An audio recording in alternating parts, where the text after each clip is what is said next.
Thank you for joining the Syndicate Network and your host, Skywalker the Jedi. Skywalker the Jedi.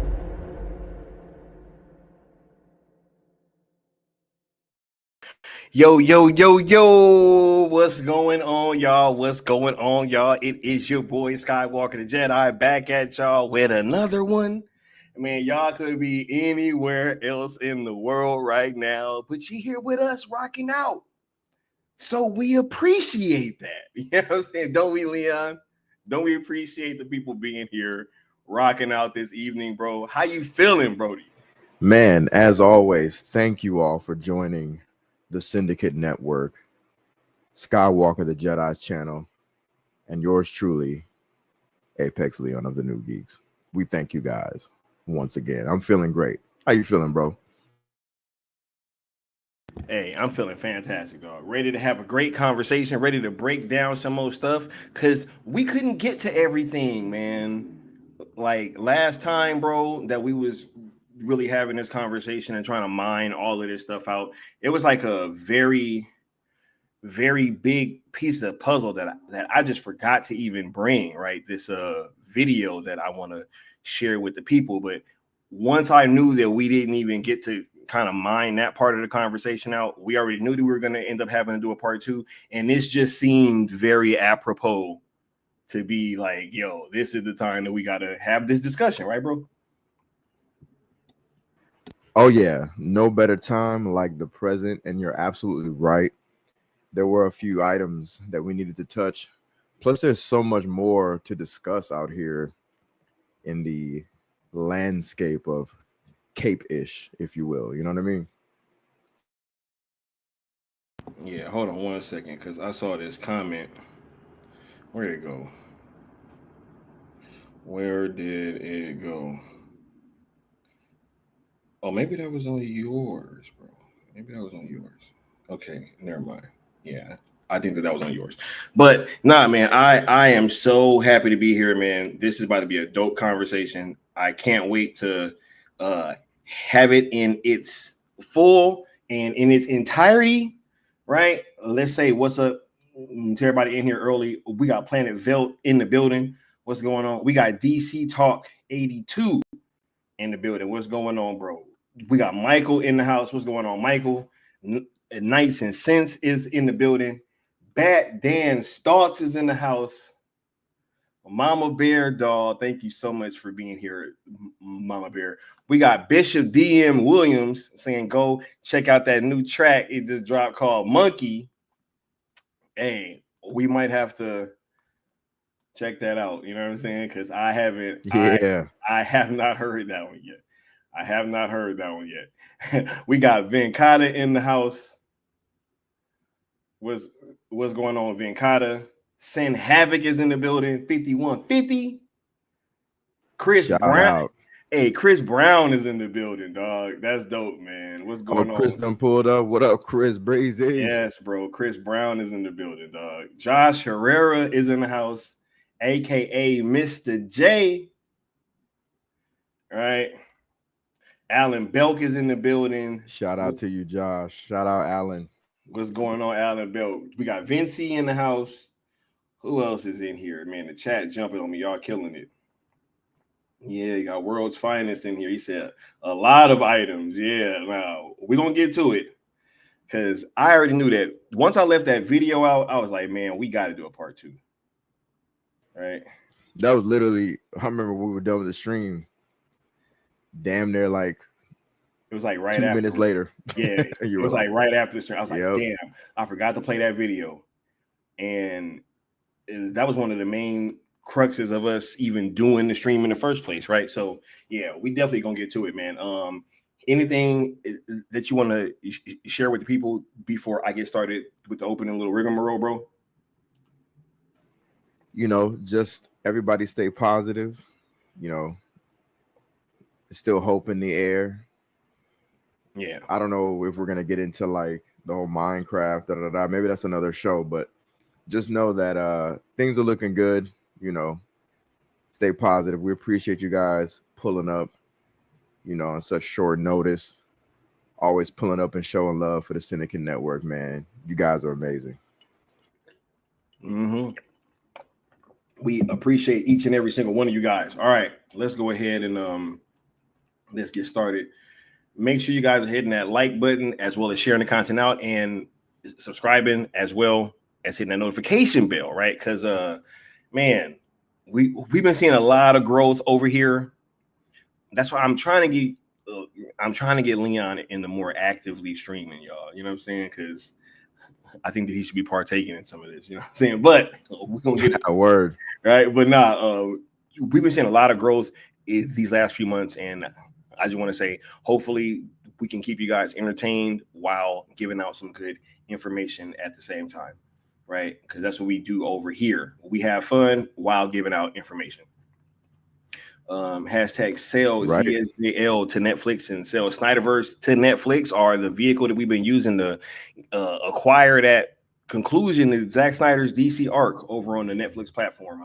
We've been seeing a lot of strides all the way up until, like I said, I'm about to start making this part of every opening stream. Zack Snyder himself retweeting our hashtags, bro. The boss. Right? The boss. Big boss. Big boss. Woo. Oh man, dope, bro. Yeah. So and remember when they used to get mad that we used to say, "Hey, these are the official hashtags that are supported by Zack Snyder." Remember how mad that they used to get? Yo, for real. That's when he was like, he kept liking all these posts, and I kept keeping track of like, him on Vero doing all of that. Not his brother done reposted it, bro. The app that he don't even be on like that. 1.3. I'm gonna just start saying 1.3. People don't understand the significance of that, bro. Like, he does not F with Twitter, bro. He don't. And back to back to back, in the middle, in the center of it all was our little hashtags. Shout out to him. Shout out Zachary Edward Snyder. You know what I mean? Right. The King of Kings, the Knight himself, right? Crown him king. The king and the land are one. Right? One. I must ride with my knights. Yo, don't get me started, bro. Don't get me started, bro. Man, they don't even know about Excalibur, dog. They don't even know. They don't know, bro. Excalibur. Yeah. Nah, we are having fun tonight. We definitely about to get to it. So yeah, these hashtags are definitely the talk of the town. You know what I'm saying? I think that's why there's been all this weirdness in the ether after, because it's been like, it's been like one of those seminal like pinpoint moments, just like when he signed my poster, right? Because that was another thing, that seemed to cause this just weird reaction, right? A shift and then a chasm almost, Yeah, absolutely. So, but hey, we still here rocking out just as strong as ever. Stronger. I think we almost close to the finish line. I think that's why all this weird shit going on, me personally, but I digress. Hey, I mean, would you be surprised? Right? This is kind of that playbook. It's happened before, right? Weird, and all of a sudden Henry Cavill sitting next to him all along. You know what I mean? I reckon you should show it, right? I reckon you should show it. You mean this? You mean this? Hold on, I got this thing here. Hold up. Let me pull this up. Yeah. Yeah. Oh yeah, this little thing here. Bow, motherfucker. To the head. To the head. Bro, I was at work, bro, watching that live stream. I will never forget that, bro. I had just went back to work, bro. It was my first day back at work. That's May wild. 20th, 2020. Facts. May 20th, 2020. Yes. I had took off work because I knew it. I was like, there's no way that they're doing this for nothing. Yeah. I was telling my chick at the time, I said, I ain't going to work. And she was like, oh, I already know. She was like, you better tell me this how locked in that anybody rocking with me, this how locked in they are. You better tell me if it happens. You better text me or call me if he does announce it. Yeah. Nah, like real talk. Nah, bro. They had called me back in because I was on furlough because of that thing. You know what I'm saying? That was going around. Oh yeah. I was on furlough, and then they called me back into work that day, and it was like, "Yep, this is the day that we need you to come back." And I was like, "Are you serious?" But luckily, I was the only one in the whole shop that day in the front, and so I was able that's to put perfect, bro. Bro, I had put it on because I knew that it was about to be around the time that the movie was ending, and I put it on. And I had it playing in the background. And bro, I promise you, I cut that thing on like 3 minutes before he actually said it. Like it was not that long at all. And I actually got to hear it live. And bro, I started screaming and I was like, fuck yes, yes, yes. And everybody was like, yo, what the hell is going on? And then I told them, and they was like, oh my, yeah, because they all knew, bro. I'm the Snyder Cut guy. Right. You know 100%. But anyway, we getting too off into the weeds right now. Nah, reminiscing, man, down memory lane. Right, yeah. Especially when it's some dope shit. Especially when we about to get into all this weirdness too. Facts. This conversation. Facts. But yeah, if you do want to rock out with the campaign and join in all this fabulousness that we've been a part of and making history, we only ask 3 rules of engagement to be followed, and you can rock out with us. It's just being positive, not mixing the hashtags, and not mentioning anybody over or tweeting at or anything like that, anybody over at WBD, which is included but not limited to James Gunn, who we here talking about tonight. You dig? See, we don't even want the sale hashtags to be involved. Like, yo, we don't want our engagement spent being negative and going off on James Gunn. Like, for what? Yeah, for what? Like, he has nothing to do with Cell. He has nothing to do with ZSSM. He has nothing to do with Netflix. We said this from the beginning. Like, we're talking to Netflix. From the jump. From day one. Literally. From the get-go. ZSJL to Netflix, and also ZSJL to Netflix on YouTube, and also X are platforms that you guys should be following and subscribe to, because all pertinent information will be coming from there, as well as myself or Leon of TheNuGeekz. You dig? If you want to sponsor a stream, when you guys give super chats, they are tallied up, and whoever donates the most will have it. We'll have their name scrolling across the bottom of the screen, like the homie CY98, who's actually been sponsoring the last couple of streams. So shout out to CY, right? And last but certainly not least, inktothepeople.com/saleszsjl. Please head on over there right now and copy you a fire shirt supporting AFSP, the American Foundation for Suicide Prevention. We have a link in the description. All proceeds go towards the production of those shirts and towards that charity. So we don't see any of that money. So if you want to cop a fire shirt while supporting a great cause in the process, please head on over there and check those out and hit that link. Right. But let's get caught back up with the chat. You dig? Josh said the boss retweeted sale. No, he absolutely did. He absolutely did. The boss. Big boss. He said 1.3. That's an esoteric meaning, right? 1.3, bro. All right. He said real ones know Excalibur.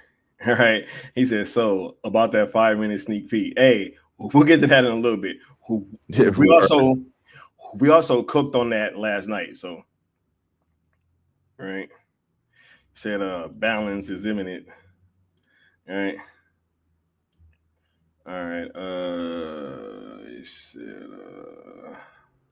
Said I definitely felt a weird vibe shift online after Full Circle 2023, aka SnyderCon, but I was in the room with Pat, Leon, and Super Sky, and it wasn't nothing but good vibes all weekend long. Hey, bro, facts.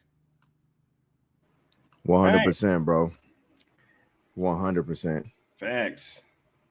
Alignments are nearly complete. And we definitely didn't drop the ball where other Snyder-related conventions did. I was looking at something, I think it was a couple of days ago on Twitter, where somebody was like, you remember that time that they did that one convention and somebody was scared to ask Zach about the Snyder Cut. I was like, damn, I forgot about that. Right. Yeah, man. He said Peter Safran client list. All right. Yeah. Said the dog looked stupid in the sneak peek. What's going on, Nessa? Yeah. Shout out to Nessa. All right. Yep. All right. He said, wait, where'd they go? He said, they might as well have called that convention Justice Con. Right? Justice Con, bro. Facts, man. That's real talk. All right, let's go ahead and let's get to this.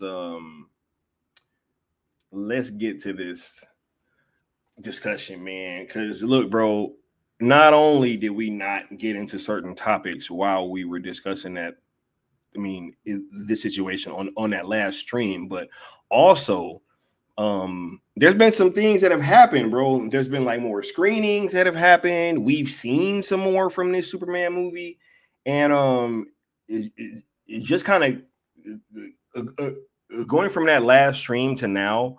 What's been kind of the overall feeling that you've gotten from this Superman film, and just everything that's happened in between now and then? How is that? Like, how has this film's marketing struck you, and like, what have you noticed about it online? So, a couple of things. One, I'll directly answer your question in regards to, you know, the marketing and everything like that. It's been weird as hell watching it all, and you can tell that the studio and whoever the hell they hired to market this thing, they're having a really difficult time trying to sell whatever this movie's supposed to be to a wider audience. They're picking a lot of different scenes, you know what I mean? They're picking a lot of different scenes that just kind of feel like things that you don't really have to think about. They feel a little mindless, and they also feel like scenes that play up the I want to say earnestness, like, you know, like it's supposed to be like, oh my gosh, he's been kicked while he's down and he just needs some help. It's touching on that side of life, but like nobody wants to see that with Superman, dude. Right? No, not at all. Not at all. Yeah, like I don't think it's like, okay, when you go to a, like, I don't know, man, like a Last Action Hero movie, you know. Bro, I actually brought that movie up earlier today, like a couple hours ago. That's crazy. Oh, that's funny. I love that freaking movie. What a movie, right, bro? It's one of my favorites. I was talking about Charles Dance in it. Such a good actor, bro. Yo, for real. See, they be calling us Snyder cultists. Who the hell be having conversations about Charles Dance? Bro, these people don't know, bro. These people don't know, bro. I was having a full-blown conversation about Charles Dance, bro, and brought up Last Action Hero. That's crazy. I'm sorry. They don't know. Nah, you good, bro. Like, so like essentially it's like you're looking at this thing. I was gonna say the Last Action Hero thing. It's like, if as cool as that film is, if all of a sudden like you saw him like launch into space on his own will, you'd be like, the hell? What movie are we watching here? I thought this was supposed to be like a cop who's supposed to be like a super cop, not a Superman, right? It would be off-putting, like, what is going on? It would throw you completely off. Same thing here. Like, we come to see Superman and we're seeing like this battered and beaten, and for an entire like 5 minutes we're just watching him get his ass whooped and recover from it. I don't know, it's just weird marketing. You know, bias aside, it just looks weird and off, and it doesn't look very dynamic. It looks like a decent CW show. You know what I'm saying? And I say decent because they had a CW show that actually looked better. My sentiments, you know, how you doing, Bell Rev? My sentiments, I know they ring throughout the general audience because They're saying the same things underneath these videos and other platforms and on Facebook. It's all over the place, man. People who actually are aware of this movie's existence, when they see the details and they see the marketing and they see the trailers, they're like, this looks goofy, and they keep it moving. A lot of them aren't even mad. They're not pissed. They're not like passionate about it. They're just like skip, basically. Those that are kind of in the know and they seem to be general audience, like they're not like diehard Zack fans. They're just general audience. They're just, everybody's like, where's Henry Cavill? Because Henry Cavill is a sex symbol that has lived on beyond any sort of Zack Snyder criticisms, right? Or Zack Snyder detractors or any sort of weirdo narrative, right? So people are automatically asking for that hunk known as Henry Cavill. Duh, right? So there's all that. Then there's this weird ass reaction that I got on my platform, on Twitter, on my account, where I reposted Ben Shapiro and everybody started going crazy. And all I was simply saying is, regardless of what you think of that dude, I don't have a high opinion of him at all.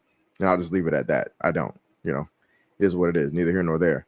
But whatever you think about the dude, he has a large name, a large following, and everything he does resides on a large platform. So,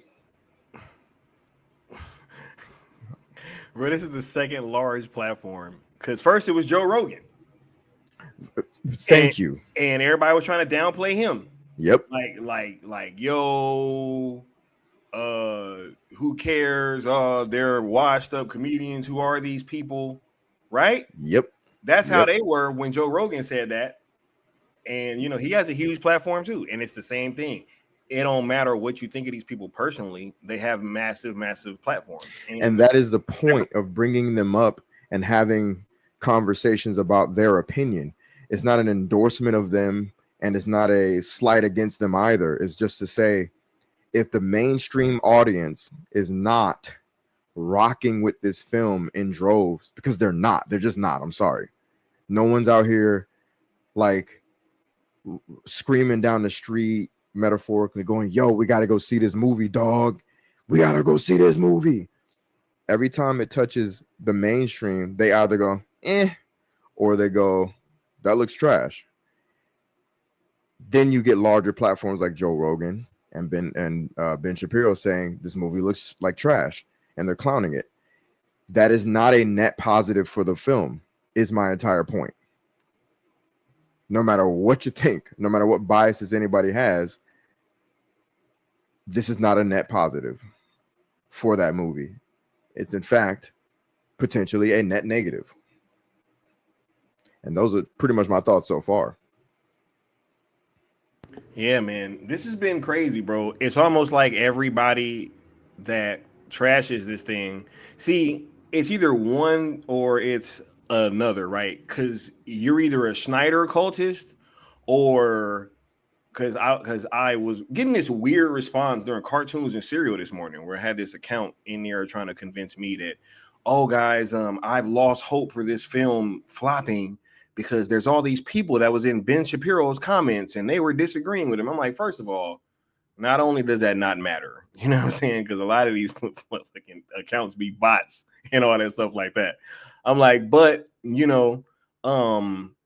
so when somebody like when we do it, it's because we're cultists. And when people that are clearly not just Zack Snyder super fans do it, then it just doesn't seem to matter.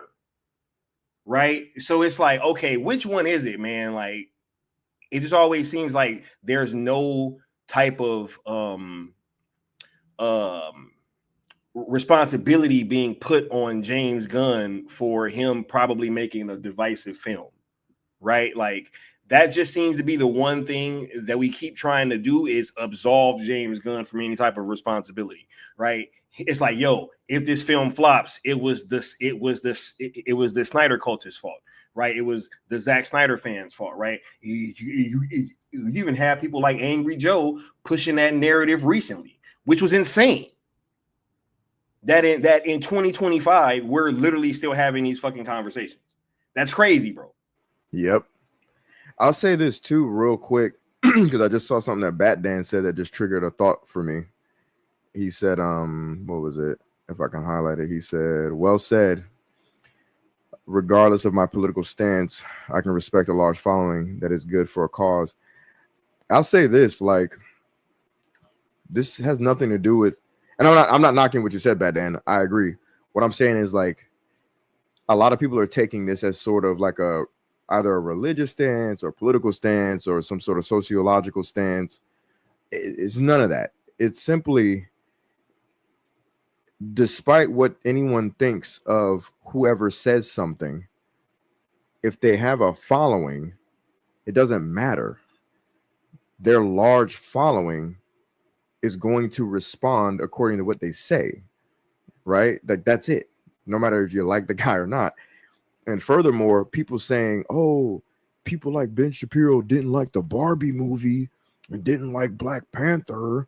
There's a vastly different, there's a huge difference between Ben Shapiro not liking Barbie and Black Panther, movies that were both marketed very, very well and much better than Superman L and looked better. They absolutely right? look better. Then there's a huge difference between those two movies, again, that look better and were marketed better and probably lower budgets than Superman L. There's a huge difference here. We saw the mainstream before those movies came out. The mainstream in droves said they wanted to see Barbie and they wanted to see Black Panther. If you would have came out and said any of those movies look dumb or bad, you had people in your comments going, "Shut the hell up." Yeah. For good reason. I didn't see Barbie. The trailers looked good, though, for the audience that they were targeting. Same thing with Black Panther. I actually saw Black Panther because it looked good, because I was the target audience. Right? Bruh, the soundtrack, bro. Come on, man. How can we compare that? Ben Shapiro coming out and saying those two movies suck or they're gonna suck. He's an idiot, because it doesn't matter. His following, nobody that follows him could have saw that. Everybody else was going to. That's the point. What I'm saying is, the mainstream ain't rocking with the Superman movie like that. They're really not. They're underwhelmed at best. And people like Rogan and Shapiro are also putting a nail in the coffin. That's my point, that everybody's looking over. Anyway. Right. Nessa brings up a great point. The problem is that they thought everybody would be on their side, and it ain't looking like that. There you go. Yep. Facts. Right. Yeah. No, I'm not. They label everybody who likes Zach's movie Snyder cultists. It's crazy. Right. They be like, "Oh yeah, that Angry Joe video kind of really summed it all up." I actually want to play that before we get into something. Oh yeah, go for it. I got to see this. Twitter, and I saw, man, the Zack Snyder fans are weirdos. I'm just gonna come out and say it. Like, the amount of hate that anything put out for this film is getting from Zack Snyder fans, and you just click on their fucking profiles and you know exactly, it's like, "Oh, this will never be as good as Zack Snyder or Henry Cavill." It's like, this is getting excessive. I don't understand people that live this way, but okay, fine, whatever. Twitter, and I saw, man, the Zack Snyder fans are weirdos. Do you think James Gunn can reboot the DC universe properly? Does this answer your question? Oh my gosh. James Gunn, James Gunn, James Gunn, James Gunn, James Gunn, James Gunn, James Gunn. Woo! Twitter, and I saw, man, the Zack Snyder fans are weirdos. Do you think James Gunn can reboot the DC universe properly? Does this answer your question? Oh my gosh. James Gunn, James Gunn, James Gunn, James Gunn, James Gunn, James Gunn, James Gunn. Woo! Twitter, and I saw, man, the Zack Snyder fans are weirdos. They're going back to back.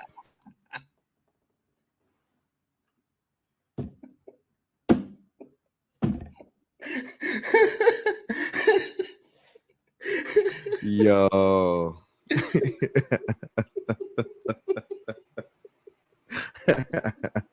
I damn near wanted to run that team back. Yo, Oh my god. Oh my god, bro. Oh my goodness, bro. Bro, what's going on, bro? Answer your question.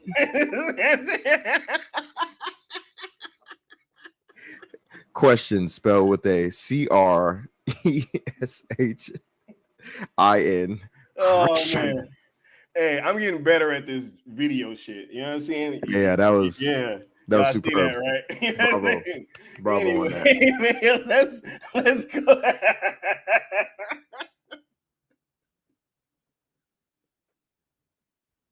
I'm sorry, y'all. Whew. Leon, does this answer your question?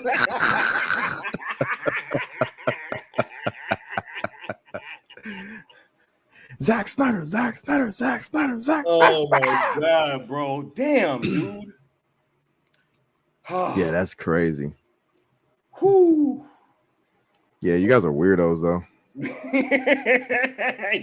You cultist. Oh my god, bro. Oh my god, bro. He wearing a padded costume, bro. As somebody who wears costumes for a damn near a living at this point. Right. He said damn near a living. Right. You don't got to get the padded joints, bro, especially for Superman. It's actually a really good look if you're in shape and you're actually kind of resembling the physique a little bit. You know? You don't got to get the pads. You're asking a lot from Angry Joseph, okay? You're asking a lot, man. Right. It says the guy in a Man of Steel cosplay. Crazy, bro. He said we're wearing that costume in a dark room. Like, yeah, where you flying to, dog?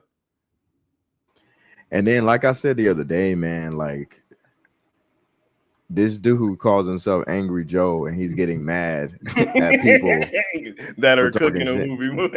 Yeah, like, bro, you made your career God. online for getting mad and yelling at shit you don't like, bro. Like the call is coming from the house, bro. The mirror is in front of you. Like the mirror is definitely in front of you, right? Nessa said he's trying to say I'm a good boy. I like Snyder films, but I'm not hating on James Gunn Superman. I'm one of the good ones. Master head asser. Head ass. Right, head ass, right? What's going on, Floyd? He said the padded angry clown. Bruh, he's so sad. He's saying we're the weird ones. Bruh, when I wear a suit, dog, it's for a reason, bro.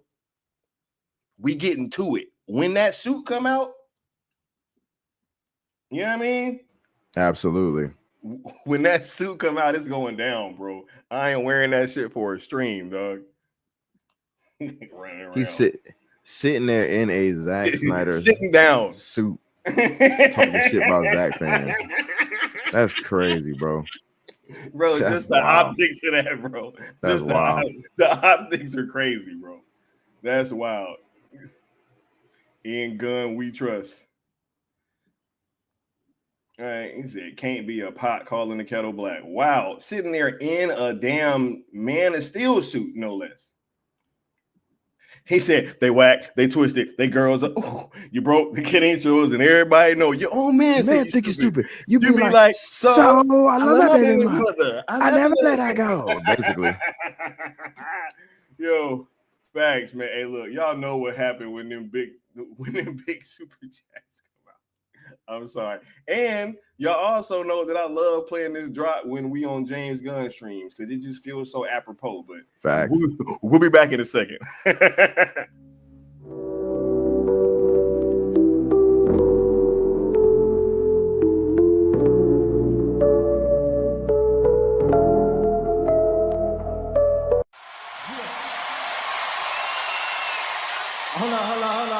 Hold on, Drake. You ain't gonna say nothing else before, we continue the party? Yeah, okay. I'm gonna just need a moment of silence for this. I see dead people.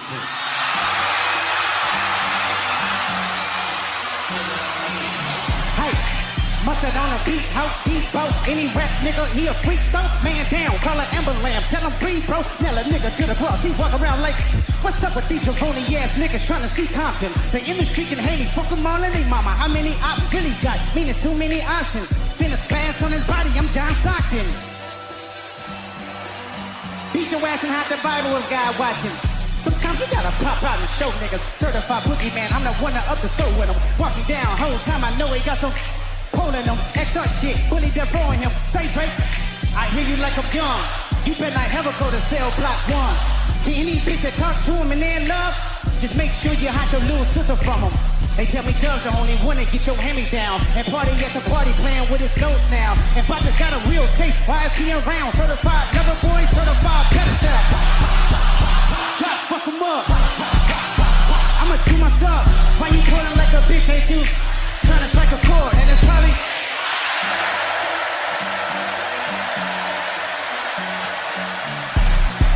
They not like us. They not like us. They not like us. They not like us. They not like us. They not like us.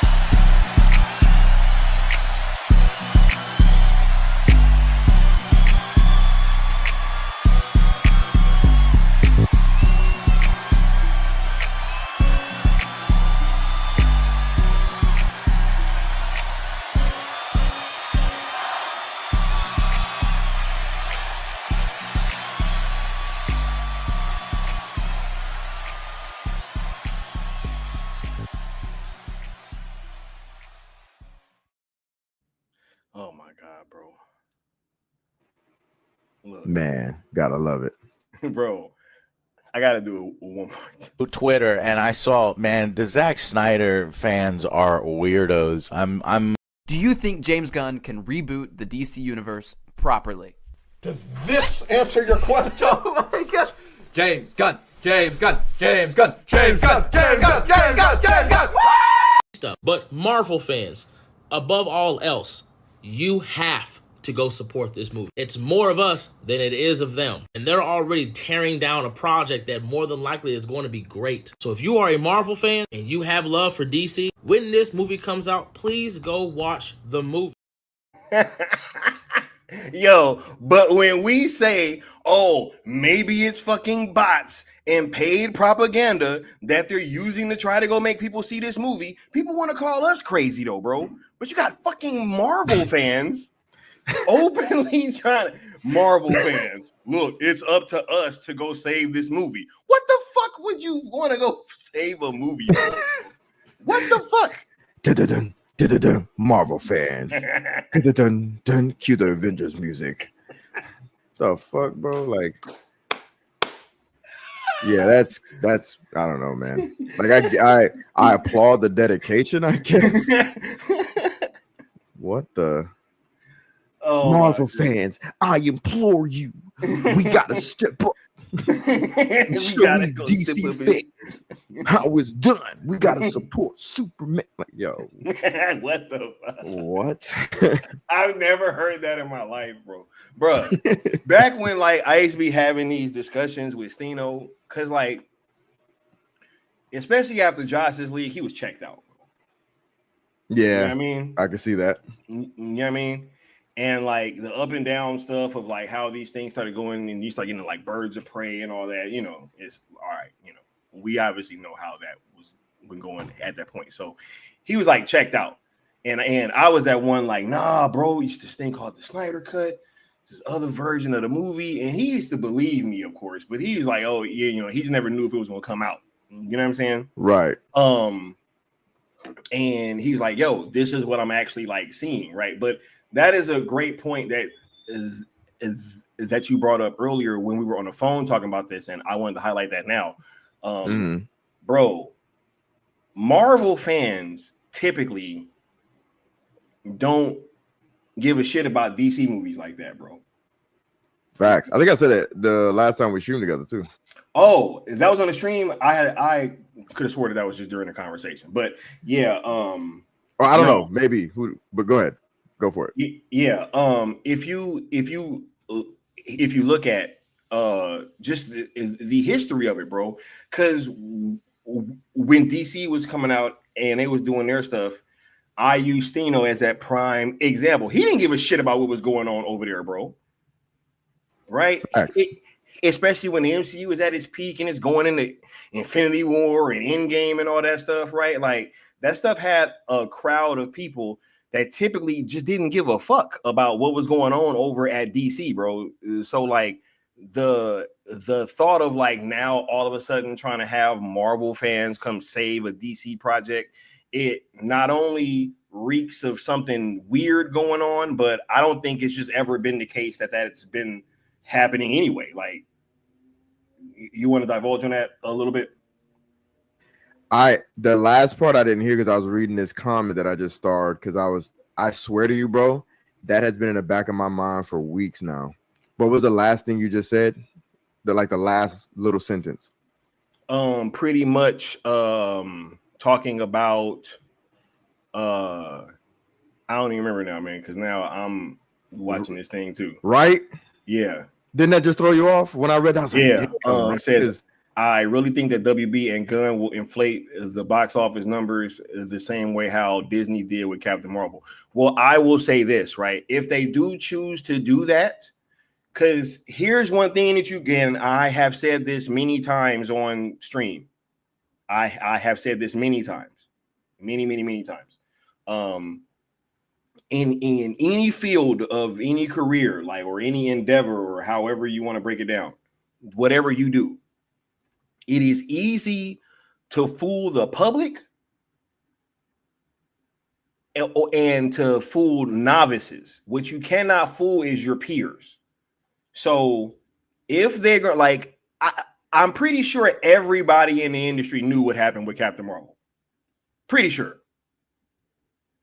Right? Because we knew. Are you going to tell me that we knew something that they all didn't know? Right. Yeah. So like, which made it easier for them to essentially kind of almost forget about it. Like they gave it one last shot with, what was it, the Marvels or whatever, yeah. And then that was that. It was like, all right, we're good. We're not. Yeah. We can't touch this anymore. People obviously ain't rocking with it. Yeah, and I'm also not sure that they're gonna do that because of the fact of like how much pressure that there's been applied to James Gunn publicly. I don't think that's an accident either. Because now they're being open and saying, hey, like if this film doesn't do well, it's all over. I don't even think that's something that David Zaslav would allow. He seems like the type of person that destroys projects, sells things off, things of that nature, so that he can kind of get rid of, oh yeah, hey Necron, this is certainly live, sir. This is live. Yeah, bro. We live, baby. We live. Zed's dead, baby. You know what I mean? So, like, yeah, David Zaslav doesn't seem like the type of guy who would fork over that much money. Because you got to think about it, man. Like, that's a lot of freaking money. Right? He has to match and exceed the budget in order for this to, be something. Because if you're going to do it, you got to go big, right? You can't just do, what is it, 360 something million or whatever it is. You got to go like double that, and even double that is like, okay, and yeah. So you did Superman Returns numbers with inflation. That's what you did. Like, okay, and I highly doubt that they will be able to hide from the rest of the industry that they overinflated these numbers. I highly doubt that, and that's going to affect everything, right? Because we're already talking about how much that they have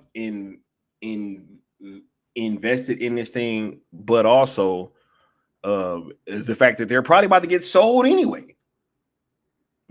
So yeah, man, they are in dire straits. So I don't even know if they got the financial backing to be trying to pull something like that off right now. Absolutely.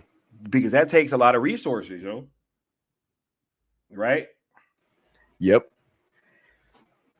What was it that we talked about before that? The DC Marvel divide of fandom. Here's what I'll say to that is just to get through that real quick. Again, like growing up, everybody read everything, right? We all kind of gathered around and traded comics, read comics, whatever. But when the conversation would take place, everybody went to their side, metaphorically or literally, and drew a line in the sand and dared a mother effer to cross it. Like, DC's the best. No, Marvel's the best. Spider-Man, Wolverine, Hulk. No. Yeah. Superman, Batman, Wonder Woman. That was always the conversation. And then when the dust settled, you know, because we're kids or younger or whatever the case may be, when the dust settled, we were still all homies, right? But that same culture about DC versus Marvel lived on into adulthood. Mm-hmm. Just like every other thing in life, right? When you watch a basketball game, we all grew up, you know, you either watch Jordan or in this era, LeBron or KD, Steph, you know, Barkley, Shaq, Kobe, whatever, right? And everybody had their favorites or their team, or they're just sour. I know people now that are from Detroit who are still pissed off that the Bulls ended their dynastic run, right? They talk about that to this day because they were kids and it affected them. Like, we all have a thing, right? And it's fine. It's sports fan mentality. That shit bled into films, right? The Marvel Cinematic Universe, DC live action films, it bled into that. People were like, I'm not going to go see this Marvel movie because blah, blah, blah. You know, majority of people don't care about that. But diehards are like, I'm skipping that. I'm skipping this DC movie because it's not like Marvel. That's a thing. Unfortunately, it's like I was saying before in the conversation that we had. I think it was over the phone, that the way DC and Marvel is viewed, Marvel has always been, and good evening to you too, Sergeant Giratina. DC and Marvel has always been viewed separately in this way, right? And this is what I always say. Marvel is viewed as something that is more like the Odyssey, Odysseus, the Iliad, something that is epic and grand of biblical proportion. Sorry, that's DC. DC is viewed that way. DC is viewed in the Odysseus, the Odyssey, that sort of a thing, right? And Marvel is viewed as sort of always trying to maintain a wink and a nod towards the real world mainstream, like Coca-Cola, Pepsi. They've had like Barack Obama on their comics, stuff like that. DC doesn't do that. They have like their own, like they have the Lex phone or the L phone instead of an iPhone, right? Or Wayne Droid instead of an Android. Like, they'll go out of their way to make everything in universe because their world is so epic and so grand. They don't necessarily have to have a Pepsi. They can have a Wayne Pop or something like that. You know what I mean? Yeah. So anyway, long story short, Marvel's always been dancing along those lines of being more for mainstream audiences, general audiences, even in the comics, and kids, right?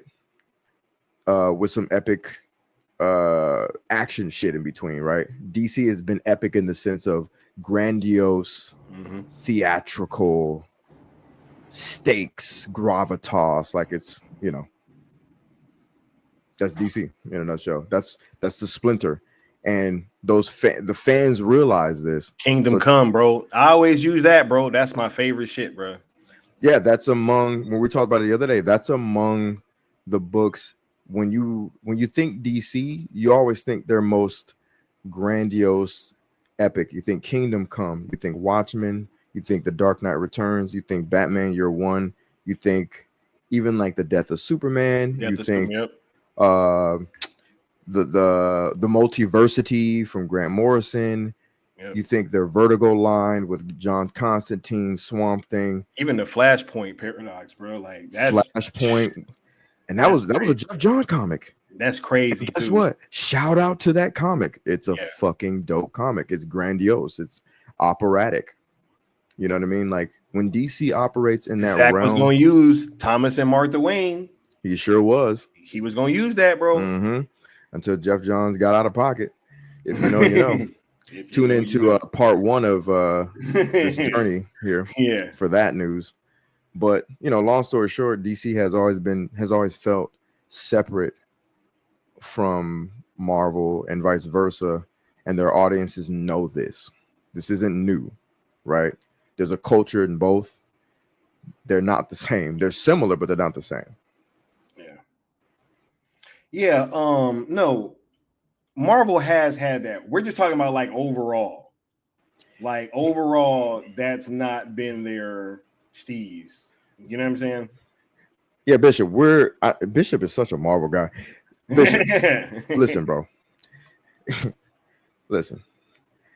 No one is saying that these things that I'm saying are exclusive to one another. I'm saying they are highlighted culturally and socially more so on either side. The epic, grandiose things that I just talked about, you can go right now on Time's 100 or 200 list of greatest novels of all time. You won't see one Marvel book. You will see, however, a few comics. Among them will be Watchmen, Dark Knight Returns. I'm just saying, it's in the DNA of DC to always push the boundaries of comic book writing among the mainstream towards something that is more palatable towards adult sentiments. Marvel has not been that way as far as them being highlighted for that. They have these things here and there. Daredevil Born Again, the storyline with Spider-Man and Gwen Stacy, things of that nature. It happens. But what gets highlighted in Marvel is they're more like, almost like cartoon blockbuster hit type shit. You know what I mean? Yeah. Which is cool. Clone Saga, shit like that. I even really got that feeling watching Captain America. It has that like Saturday morning cartoon kind of vibe, right? Facts. Which is dope. It's like it's its own thing, but they're just not the same. And it doesn't mean that one is better or worse. It just means that they're different. They're just different tastes. Yeah. Right. But yeah, man. Well, look, I think we've kind of buried the lead enough. Let's go ahead and get to some of these videos, man. Because absolutely. Let's start with the one that we had kind of left out of that last stream, because I want to kind of play this and I want to get your take on it. And we'll also let the people hear about just this story, man. And this is kind of dope to be able to share this with you guys, because we're gonna get to hear a little bit from an old friend. So check this out.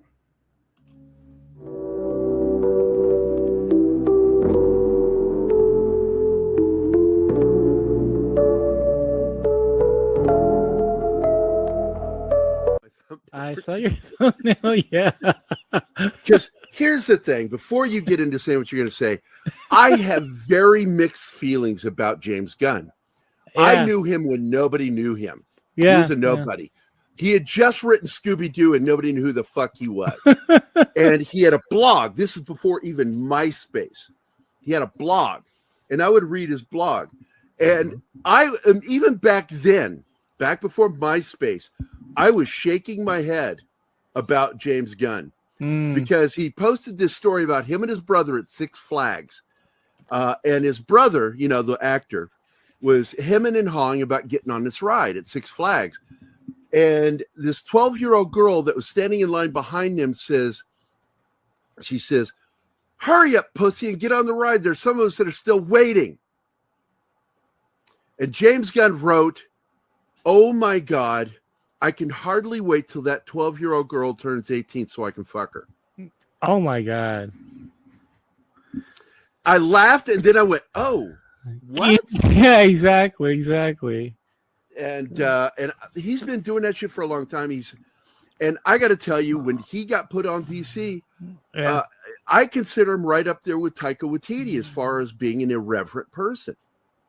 He's very irreverent. Yeah. And I don't want somebody irreverent in charge of DC. Hold on. But man, crazy, bro. Crazy. It's wild that story was out there. I actually remembered when that got said, but I forgot who it was that had kind of reminded me of that video's existence, and I was like, yo, man, this really just kind of sums up who this guy is, bro. Right? Like, it really sums up who this guy is. And it's very disturbing that somebody put that guy in charge of DC. That's wild, bro. Yeah, bro. Damn. I almost want to play it again. Hey, I mean, I'll play it again. Hold on 1 second. We can revisit it. Yeah, let's check this out one more time.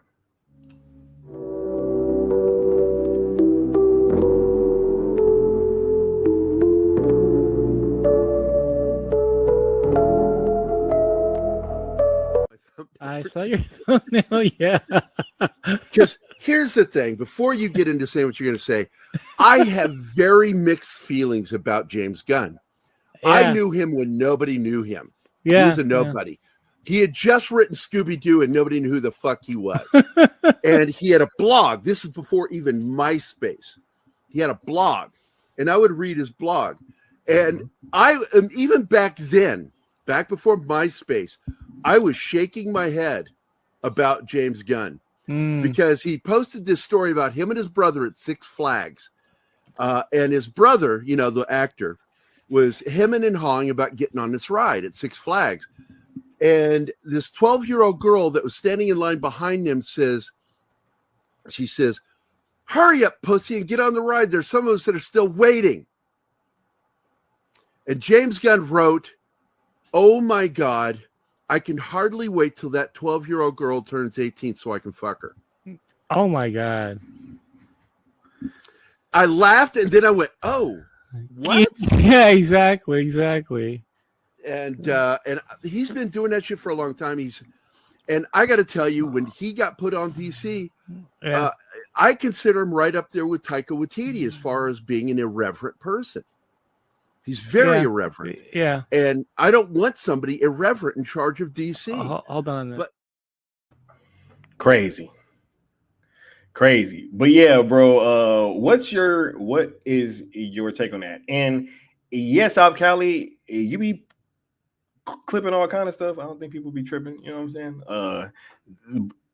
But anyway, Leon, I want to start with you. What is your take on that, bro? And like, how do you feel that, you know, once again, this is somebody that got put in charge of DC and got put in charge of properties that are going to be handled by children or seen by children? Yeah, I mean, it's what I've said from the beginning, and I remember I got so much pushback. And I'm not talking about the tongue-in-cheek ha pushback from, you know, the homies or whatever. I ain't talking about that. I'm talking about a very specific individual and maybe another individual that used to give me pushback. The Diddy of DC. Not the Diddy of his city, but the Diddy of DC. Bishop. Come on, bro. Out of nowhere. He's the Diddy of DC, Diddy bro. in my city. Diddy of DC, huh? But yeah, man.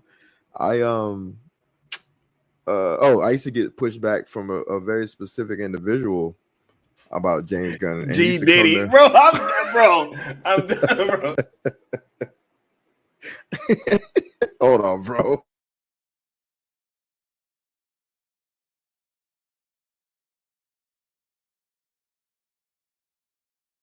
Yo, okay, hold on. Nah, I gotta. Okay. DC Diddy. Go ahead, bro. Oh my God, bro, y'all. JG Diddy, bro. I'm done. Oh my God, bro. Say, James, I hate you like yeah. Oh man, I can't wait for that ooh, drop. Lord, what I was saying? Who was talking about? I don't even remember. Oh yeah, the video, bro. The video, bro. Shit, bro. Chat. Y'all ain't shit, bro. I love this chat. Oh Man, my god! I can't be on camera right now. Shout Bro. out to the Jedi Mafia and the new DC geeks out Diddy. there. DC Diddy. This is the Syndicate Network, y'all. G Diddy, bro. Oh, I was saying, Diddy and DC. Damn, dog. I kept getting pushback early on, man, about dude. You know what I mean, from a very specific individual. He says the Diddy of comic book movies, bro. He is. He low key is, bro. Low key. And here's the thing, too. Oh my god, before damn. On that video for a second, I just want to say this, man. Like, your public persona is whatever you put out there in the world, man. Right? Like, your public persona is what you put out there in the world. This is who you are. Two people. You remember that post that was made by, what was that account? It was a huge account on Twitter. Has like millions of followers. Which one? Oh, I don't even remember the name of the account, bro. But it's a huge account, and they highlighted James Gunn and his creepiness, and how he's about to do the Superman movie, and everybody in that thread was like, "I'm not watching that movie," and they were basically saying they're gonna boycott it. So, hey. I don't know who's behind Warner Brothers marketing team, but just saying. But anyway, long story short, I was getting pushback from a particular individual. Oh, Nessa said who? I'll tell you later, Nessa.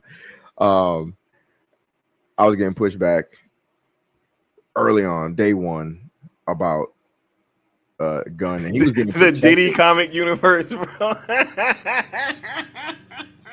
Where is that? Oh, the DCU. Looking like, where's that? The DCU. Oh, bro. stop! Oh my god! No. The DCU, bro. That is too. This shit is perfect. Crazy, dog. The DCU. Hey, everybody, put your best Gunn Diddy crossover shit that y'all doing. Just keep going. I don't even care. All right, yeah, bro. I invite the interruption if it's for this. Facts. That's hilarious. Oh my god. DCU Diddy comic. What the bruh? It's like sitting right there. I'm mad I didn't think of that. Right. Hey, good job, ASAP. But nah, just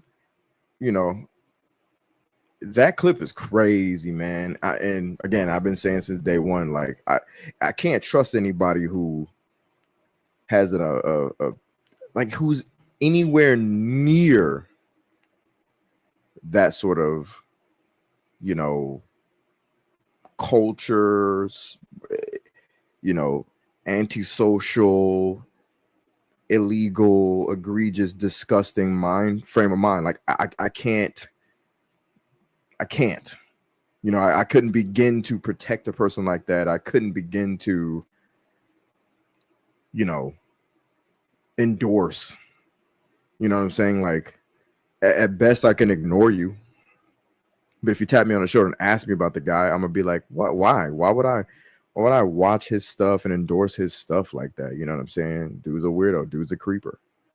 So, I don't know. In my opinion, it just seems that way. And this video highlighting that, not surprised at all. JG Diddy behind the camera while Crypto pounds the diaper man. Yeah, take that. Yo, who that? Josh, bro. Yeah, Josh. Flop that. Flop that. Yo, bro. But you know what I'm saying, man? Like, who goes out and jumps out the window to try to protect this dude? Crazy, bro. The whole Gunn family look like weirdos. Right? Just think, this is the future head, the future head of DC, and the person playing like 4 roles in the DCU. Bruh, Alan Tudyk, they said he got 4 roles in the DCU, bro. That's crazy. 4 roles. Yeah, that's wild though, man. But dude, that video is crazy. The fact that, like I said, that anybody that is of that ilk would be put in charge of projects that are going to be marketed and prepared for and packaged for children is crazy. In hindsight, even that shot of Superman with that saving the girl looks really weird to me now, bro. Like, it's just stuff in this movie that just looks so weird to me. It just looks weird, man. And I can't unsee it knowing what I know about this guy, bro. It's all types of weird ass dialogue about the robots not not really being autonomous like that. You know what I'm saying? Like, it was such a goofy joke. I don't know, man. I don't know. I hate overly complicated. Well, not even. It wasn't a complex joke. It was a stupid, lame joke, and I think it's both overly dissected and overly praised. It's one of those. Like this movie so far, it seems forgettable. It's like, okay, this isn't particularly the subject, but it's of the subject. When you're making a movie like a Superman movie, why are you doing things that are kind of generic?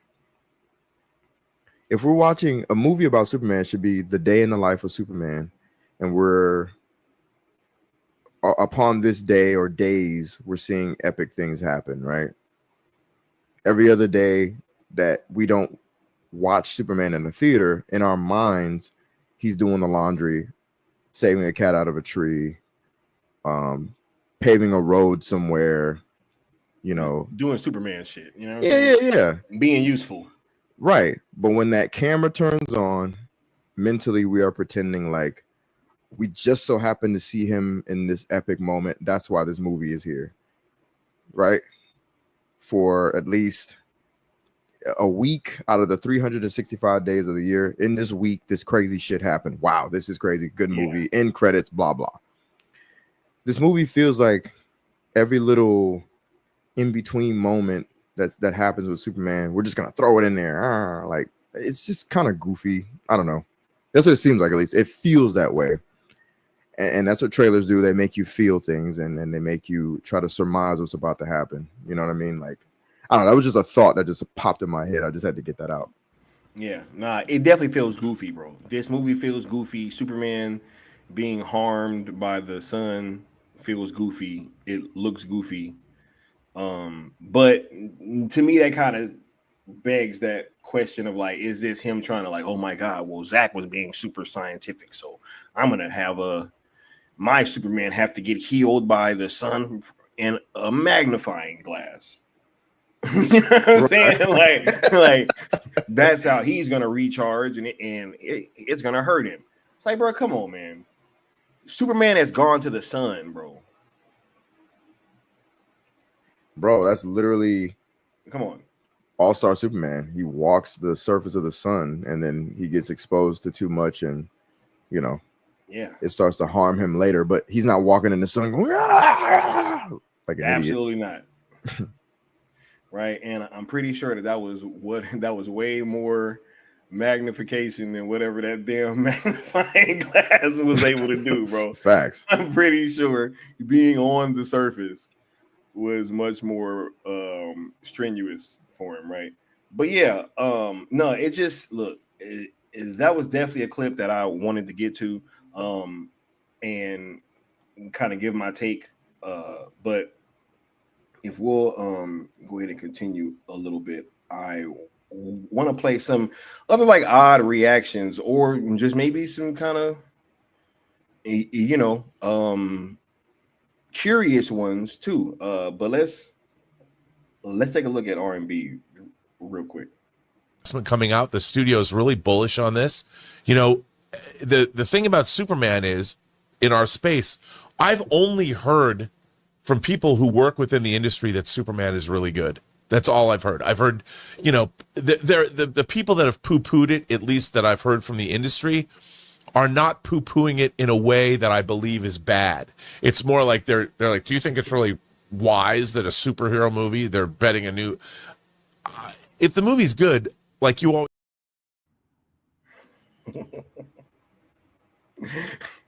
Bro, you want to kind of touch on that because I know that R&B was definitely somebody who you wanted to kind of speak on this stream. So, give me 1 second. Absolutely. Let me hold this down real quick. I was about to add something to the party. Yeah, nah, that's crazy. I'm gonna get to my R&B take in 1 second, but we definitely had to speak about that little 30-second clip because I think that was very telling. And we're gonna discuss it. All right. Let me add this because this is funny. Let me thanks to Sin Havoc. Let me share this picture. Yo. With y'all real quick. He said, look down. Bruh. Who did this? Sin Havoc just said that. Oh my God. I love the Seneca Network. You guys are ridiculous.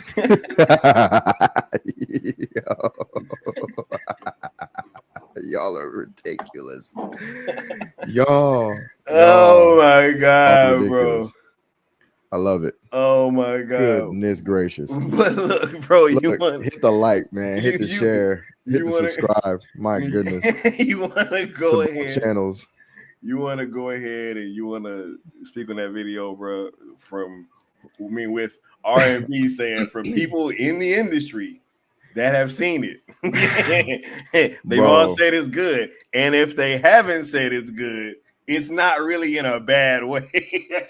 That's so crazy, man. Like, oh my God, bro. Those are the Daily Diddy. Only poo-pooed it. The Daily Diddy, bro. I'm done, bro.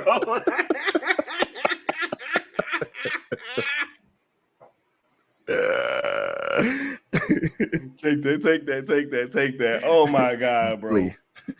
Bro, man, it's way. Take that. Bro, it's way too lit over here, bro. It's way too lit over here. Take that. Take that, bro.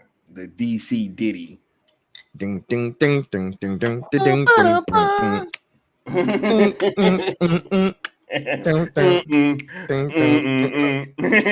can't be stopped now because it's DC for life. Yo, Bishop said Diddy Planet, bro. Oh my God, bro. Oh my God, bro. Diddy Planet, bro. The fortress that Diddy built, bro. I'm done, bro. Gunn Superman probably gets his powers from baby oil and R. Kelly. I'm done. Yo. Bro, he be getting all greased up, bro. You know what I'm saying? Baby oil. Let me get some of that oil. Oh my God. No wonder he was in the fetal position, bro. I'm done, dog. Oh my God. Yo. The fetal position.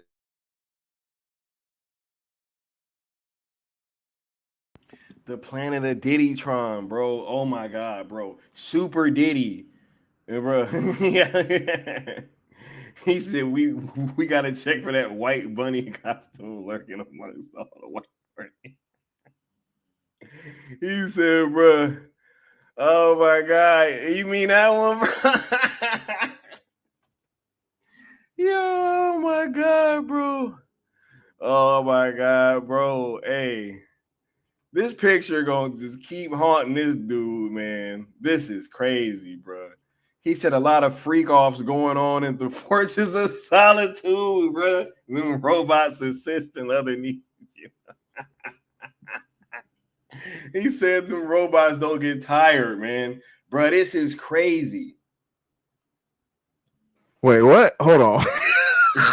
Yo, y'all wow, bro. The freakness of solitude, bruh. Come on here. Hey, this is what I asked for, bro. This is what we getting, bro.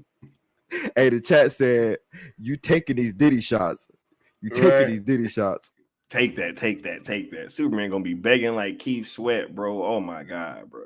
That's what I want to. Yo, who said that? That was Taylor. Yo, wow, bro. Where's Diddy the Rotten Tail, bro? The Puff of Krypton. Oh my god.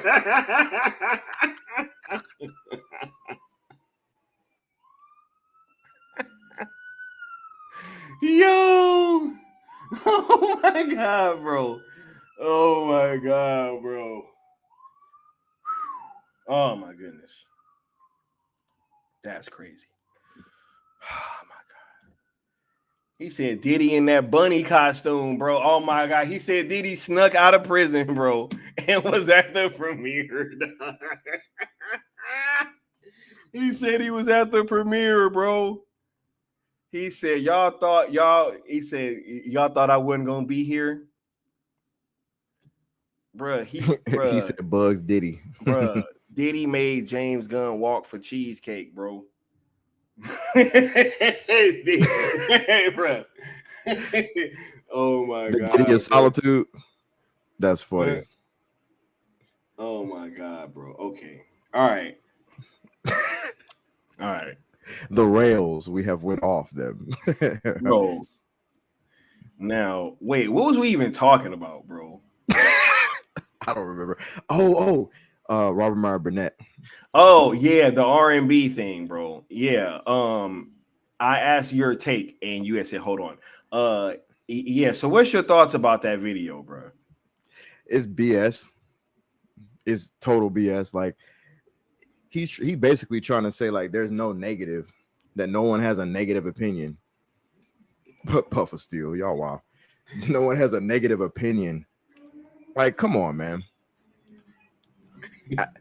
Let's be honest here for a second. Let's keep it a buck. Let's keep it a buck. He said it's 100% Cambodian, bro. Tink, tink, tink. Brass nails.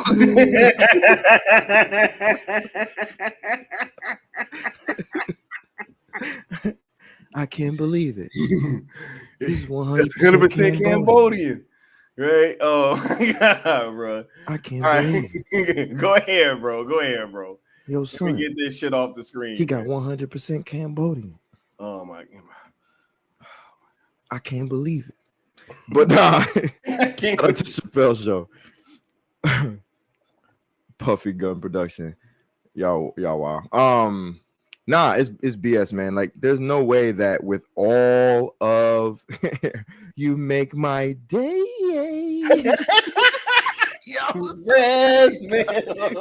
You make my day.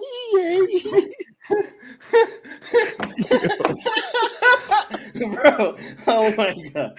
Just when we thought we were getting ahead. Oh my god, bro. Yo, this chat, I'm sweating, bro. Oh my god, bro. Hold on, I gotta turn something on. Give me a second. Bro. I'm sweating, bro. Bro. Oh my god, bro.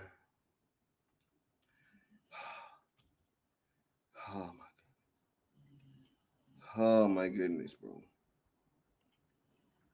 I had to come out the shirt, bro. Oh my god, wait a minute, bro. What happened? Look.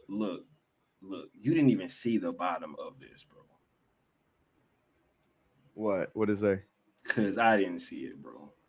Super Moan, is that what it says? Bro, it says Super Moan, dog. Come on, bro. Bro, I'm not even gonna show what Sin Havoc just sent me, bro. I'm not even gonna show it because it's gonna derail the bro. It's gonna destroy the fucking conversation, bro. It's gonna destroy it's gonna destroy it, bro. Oh my god! Shout out to Sin Havoc, but I literally can't share this shit. This is hey, we're gonna say, hey, chat. We're never gonna finish. We gotta chill because I can't get through. We're this. Never gonna finish. Y'all gotta chill. We gotta save. All right, look, we're gonna dedicate a few This is minutes. your fault, bro. I know it is. It is. This is your fault that this shit happened, bro. We're gonna dedicate the last few minutes of the stream to y'all going in. All right, save it for later. Write it down. Save it for later. I can't get through. All right, This we'll go. Bruh, So- this should say squirt game, bro. Stop. That's just one of them. Squirt game, bro. Hey, I'll say this. Oh my god. You can interrupt with a super chat. Anyway, but it's BS. There's no way that everybody involved, executives. In order to join the Justice League, I'm gonna need y'all to go to Gotham City and give me some sugar cookies.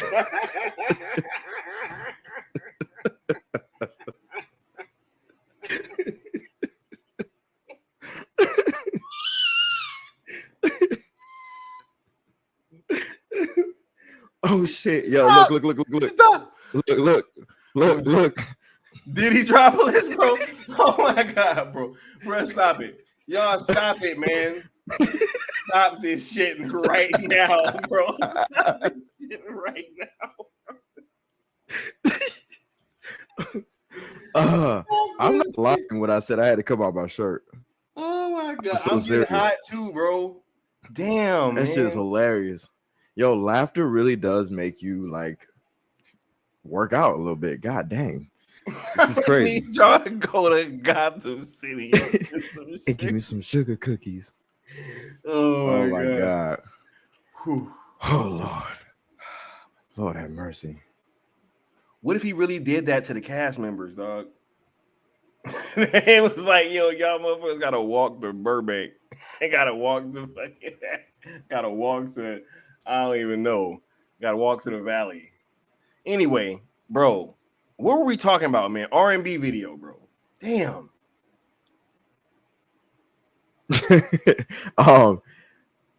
Basically, I just don't think. I think he's full of crap because there's no way that all those executives see what's going on. Bad Dan. So Leon, you were saying, right? Bad Dan, right? Get us in order, dog. You know what I'm saying?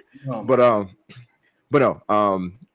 Essentially, I just think that executives, everybody involved, they can't be looking at the plummeting of Warner Brothers and sitting down and saying that the only thing that's bad is, what did he say? The only poo-poo was that can you release a comic book movie, a Superman movie right now or whatever. A Superman movie right now. Like, bro, it makes it seem like there's nothing but positivity, right? There's no, you know what I'm saying? Like, it's one of those like it's not you, it's me situation. I don't know. It's weird. Like you're not being honest here, man.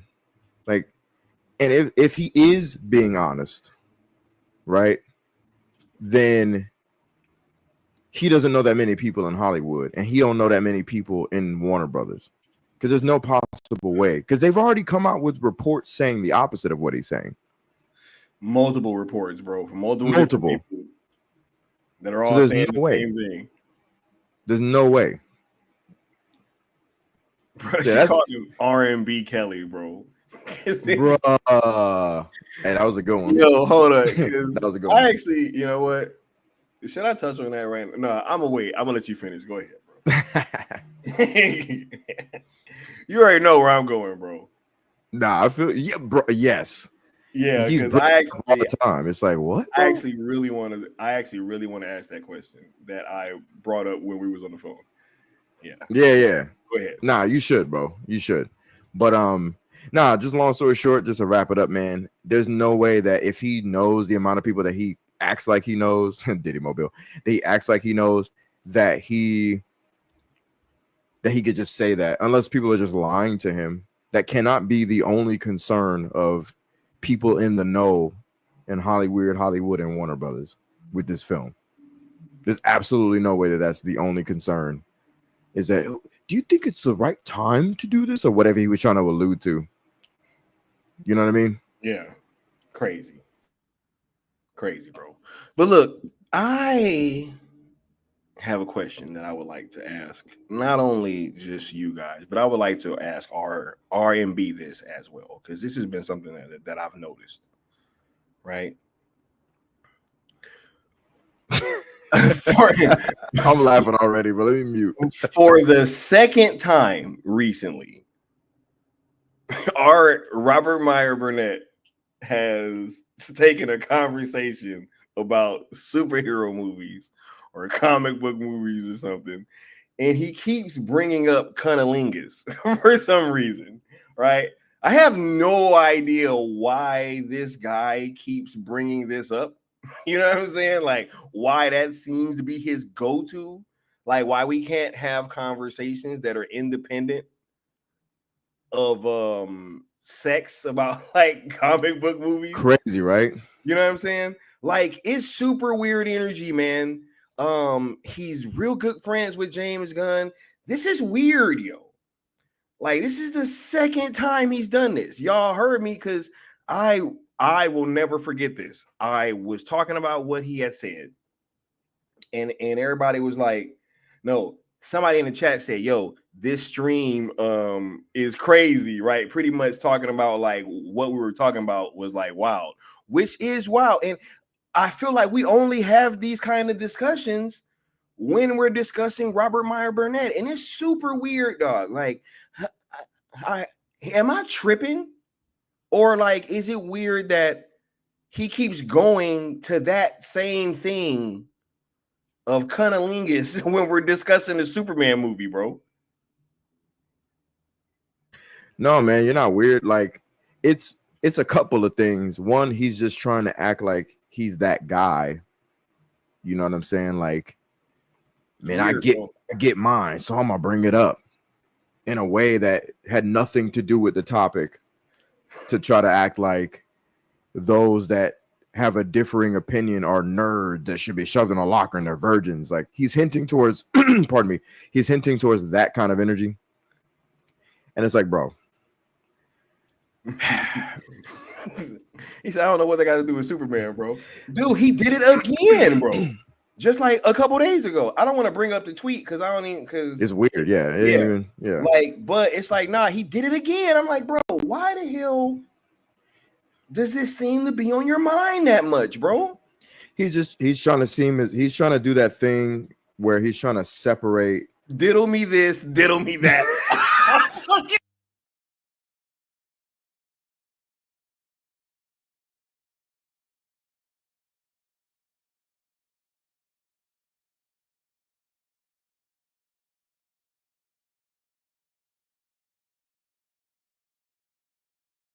You guys have no fucking sense, man. Yo, you guys have no sense, no cool, no chill, nothing, no bro. Chill, bro. No nothing, bro. Y'all, bro, this shit is yo. Oh my god.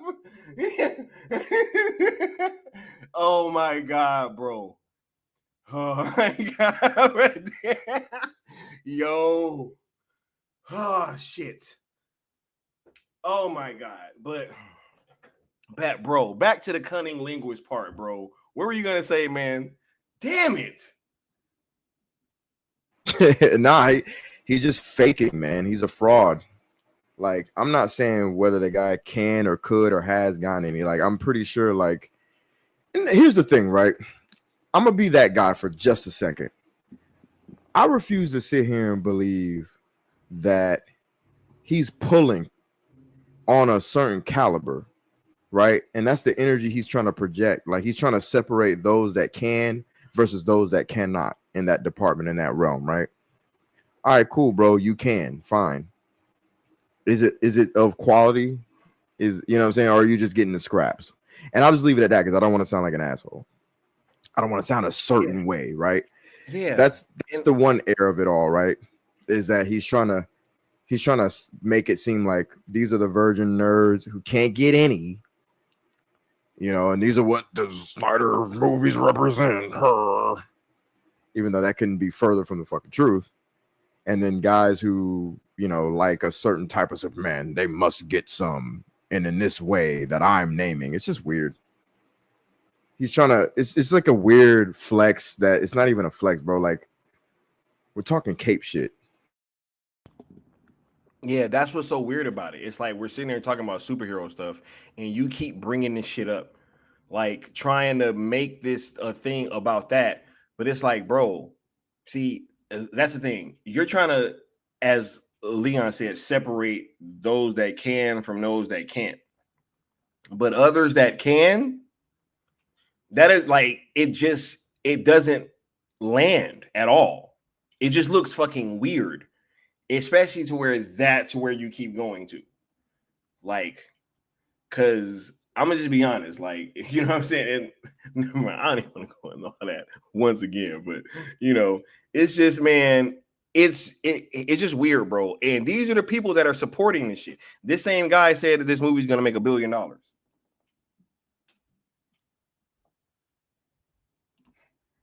He said, as a That's 50, crazy. as a 50-plus-year-old white guy who's married, I learned a long time ago, no one wants to hear about sex from you. That's what I'm saying, bro. Oh my Like, God, bro. seriously. Yeah, it's weird. It is weird. But nah, there's been other things that have been going on and being said. And hold up, let's go ahead and watch some of these real quick. I think I played this one last night, but let's go ahead and rewatch it. You know what? Let's start with this one first. This is maybe the most important part. The other part's kind of a spoiler. So viewer Anon said, just to keep expectations in check, the response I heard directly from Warner Bros. Was decidedly less glowing than Daniel's post. That is a direct response to a post that popped off for Daniel RPK and went up. I think it's like a 10,000 likes or something like that, where he said he heard from somebody that saw Superman that like loved it, and he's like, Superman's great, or the new screenings are great, or whatever he said. By the way, I'm damn sure Daniel knows the truth. I'm damn sure Daniel knows the truth, and maybe he'll admit it in the next couple of days. We'll see. But that's why viewer Anon said this, because Daniel had a post that went super viral, basically saying Superman screenings are great. Now, let's get the full scope here. Not to say it went terribly, but it's a divisive film with a particularly silly tone. Some people click with it, some people seem to bounce right off. Okay, now the main thing I'm trying to get across here, the whole thing I'm trying to report to you, is that I believe, I'm not 100%, but I believe I was dead ass on a couple of weeks ago when I had the take that said, I think the reason they hired this marketing guy was because they made a really jokey Superman, and they're trying to figure out how to sell that to the public. Warner Brothers, and at least a large amount of Warner Brothers executives, do not like this tone and are really worried that audiences will reject it.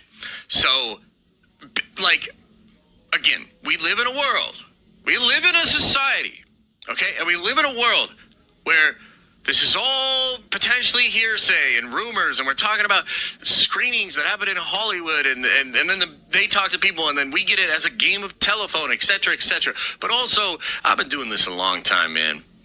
We're actually pretty good at what we do over here. Crazy, bro. But I thought that R&B said that from what he heard, nobody said that it was going to be bad, man. Nobody said that. Right? But then you got somebody else saying, hey, actually, that's not what the hell I'm hearing. And that's not what the hell other people are hearing. W. Necron said, comics, music, sure. That's actually very funny. What a strange thing to go to in his age. But nah, man. I think that when you look at what the people are saying that have been engaging with this thing just from all around, it seems that behind the scenes there's some nervousness or trepidation. You know, the leaks came out and it turns out that they were all true, right?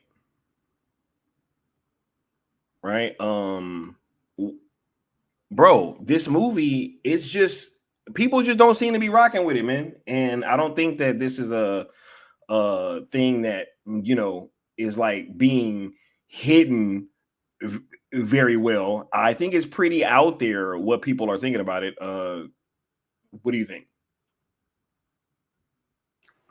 Yeah, and that's the thing. There's multiple sources and multiple people with multiple connections that are saying that there are causes for concern among people that are surrounding this movie and that have seen this movie and that have an investment in this movie. Like, for him to sit up there and try to twerk like he's doing R&B, that is weird as hell. Super weird, and it's very telling.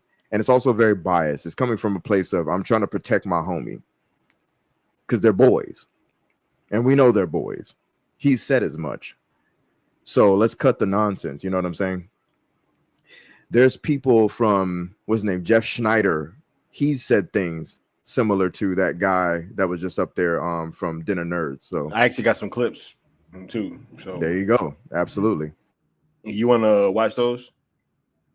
Oh, 100%. Yeah, I think that I know that this other one is, but let me see which one this is. I saw all the crap that you got. I got the same crap. I mean, what is wrong with fans? Like, we're just going to jump into it. Here we go.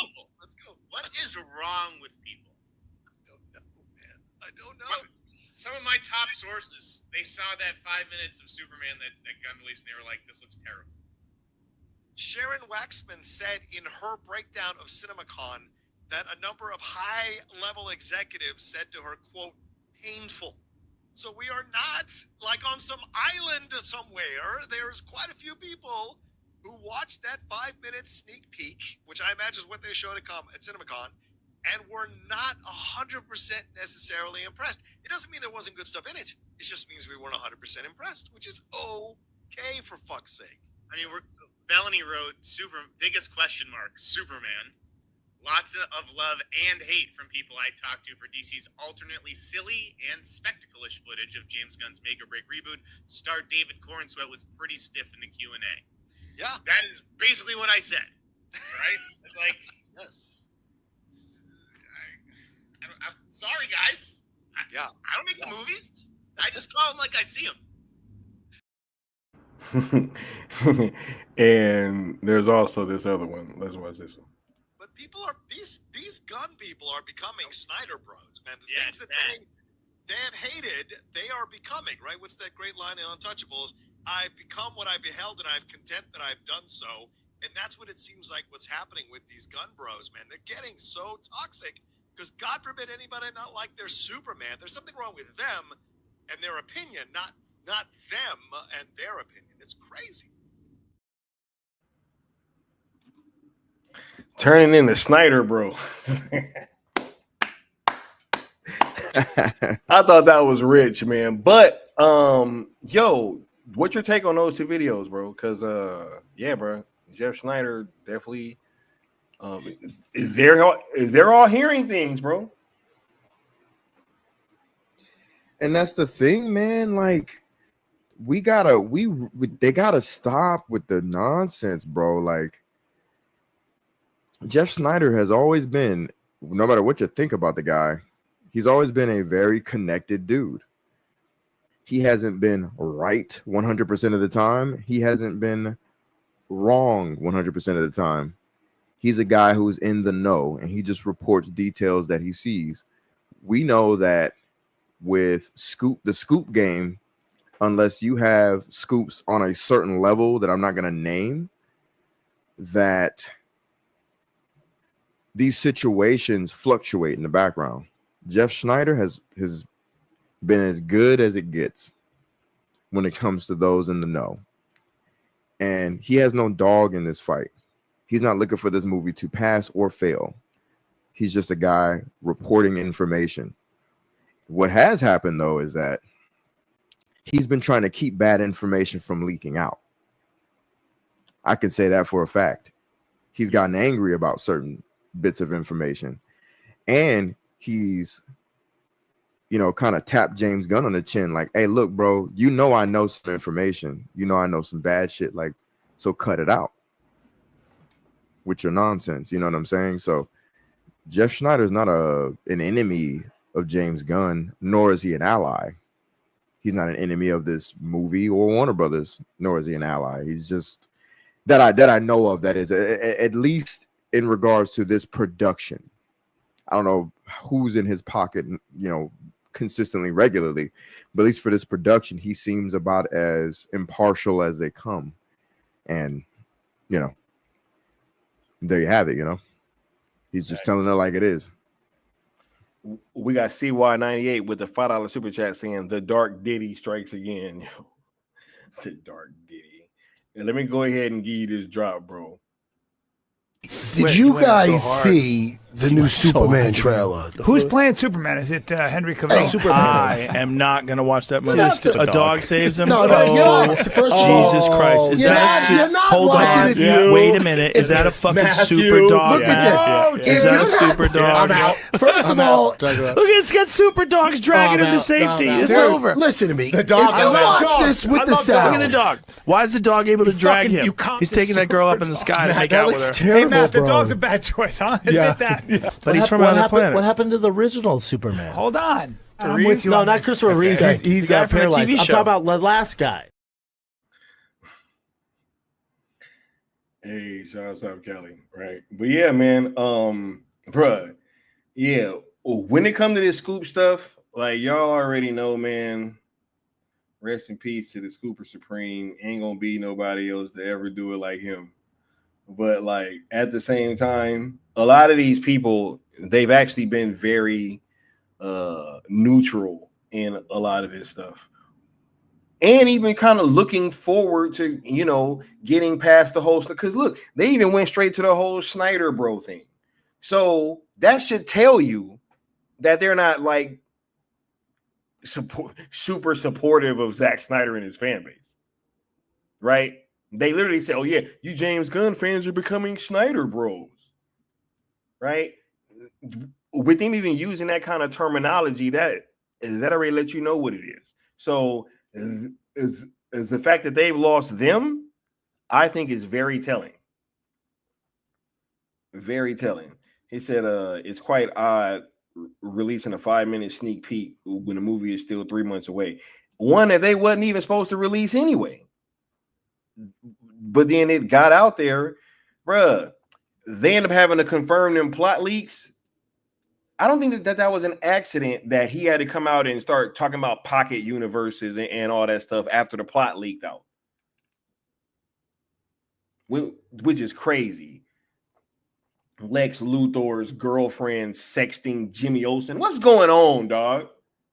What's going on?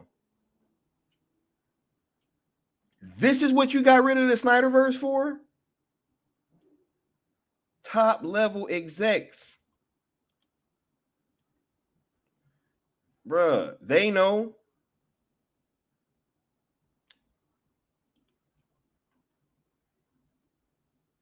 Look, hey, it's cool that you think that the general audience is gonna rock with this movie because I've seen you commenting that, but hey, I just don't think that that's the case, bro. I don't think people care like that. And I really do think that you guys are overshooting James Gunn's fan base size, bro. No, bro. If James Gunn had a huge fan base, the Suicide Squad would not have gotten those middling views or middling box office.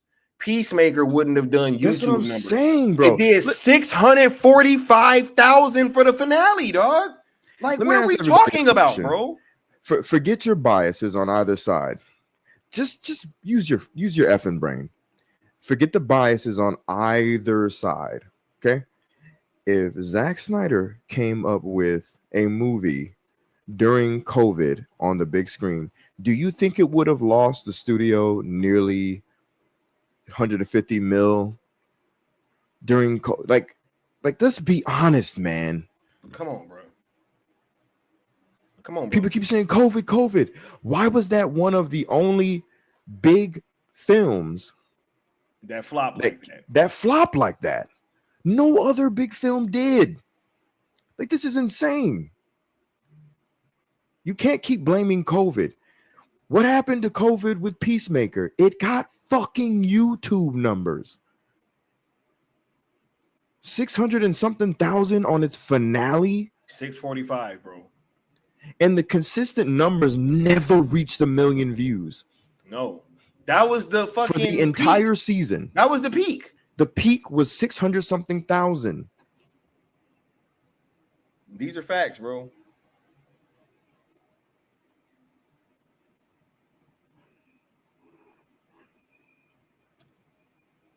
Nah, man. I'm not going, bro. I'm not going. Like, the fact that people think that this guy has this fan base like that, I just don't think that that's the case at all. Bruh. And the Marvel stuff, even if you look, Guardians was really the peak of what he did in his filmmaking capability. I don't think anybody says that either of those two sequels is the best one of the trilogy. And it didn't even like look, it's supposed to get bigger and bigger. It didn't even like gain momentum like that. They pretty much all made like around the same amount. I think 2 made like a little bit more than 1, and then 3 made around the same. So like it didn't even gain a massive audience like that. That shit's just the MCU fans, yo. That especially at that time, they was going to go see everything, bro. Everything was getting viewed. This is the same guy that literally, bruh, remember when, I'll never forget this. Full Circle filled out. It was a 1-day thing. It was a 1-day, or no, excuse me, it was a 3-day event, right? That you had one opportunity for, right? Mm-hmm. The tickets were $150 per screening. Were they not, Leon? They absolutely were. They were $150 million, right? 150 million. Oh no, $150 a piece, right? Guess what? James Gunn couldn't sell out a Guardians marathon for one theater, all 3 movies, where you were gonna get to see Guardians 3 early. Couldn't even sell that out, bro. And the tickets were like $60.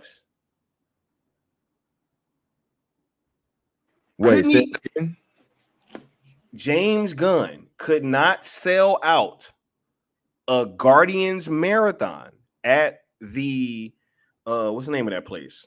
The going where they do the Disney stuff at. I was just there for Captain America. The hell is the name of that place? The El Capitan, right? Right. They could not sell out the El Capitan. It was a Guardians marathon, 1, 2, and 3, where you would get to see 3. I think it was like, welcome to the chat, Ricardo. Almost a week early, right? It was almost a week early, bro. You would be able to see Guardians 3 early, and he couldn't even sell that out, bro. With $60 tickets. I remember you highlighting that a while ago. Yeah, man. That says it. Here's all this information that's that crazy. We keep talking about. We keep talking about how he either does the bare minimum or flops with his numbers, and yet they're still wondering why we say these things. If this new Superman movie does not kill at the box office, what's gonna be the excuse? Leave Zack Snyder's name out of it. Yeah, bro. I don't want to hear the name Zack Snyder at all. Facts, bro.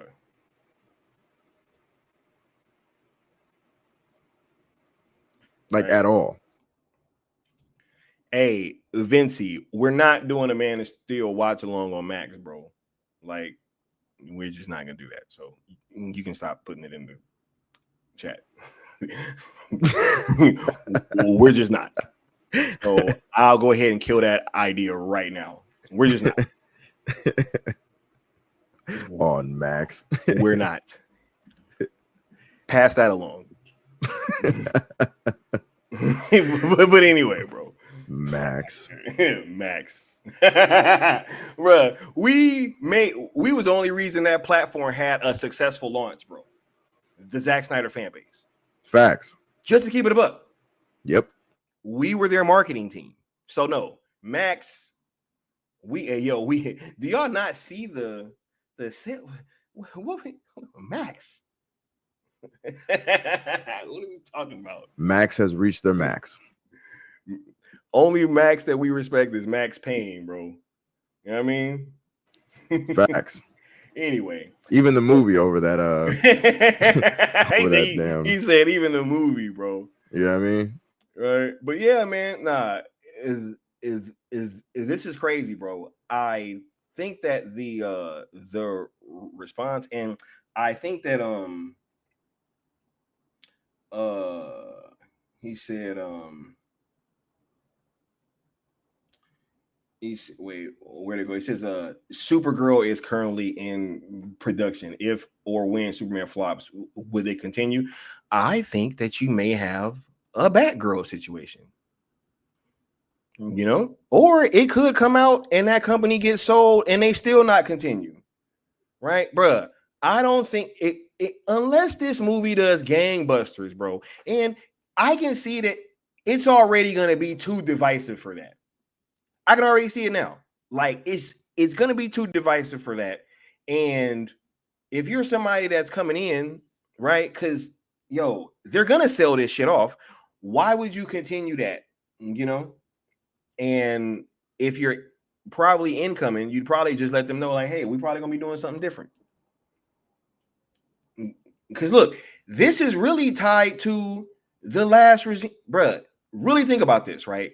When Warner Media came in, when they were selling to Zaslav and Discovery, right? I mean, this is what they're pivoting to.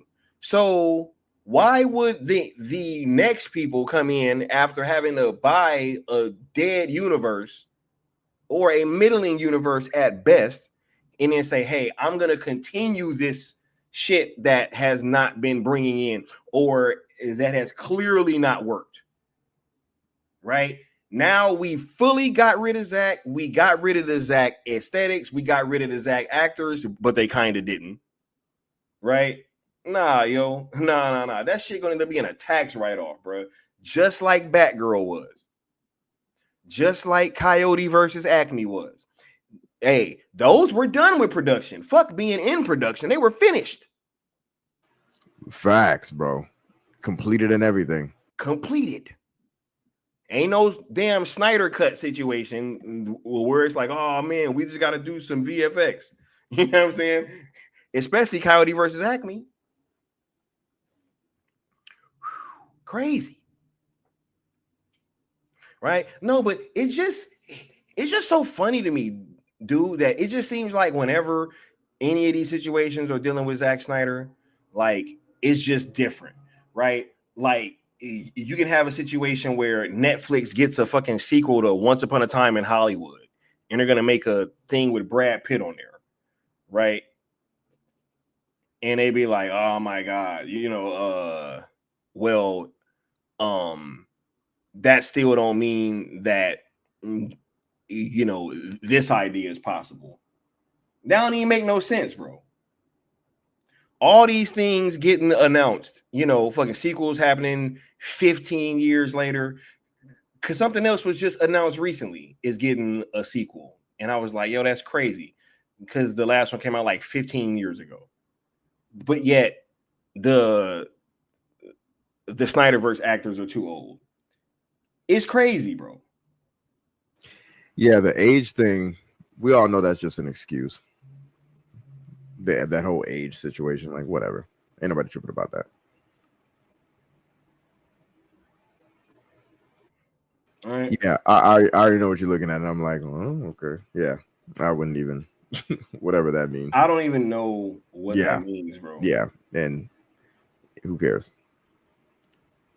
Yeah, Friday's getting a sequel. I'm looking forward to that.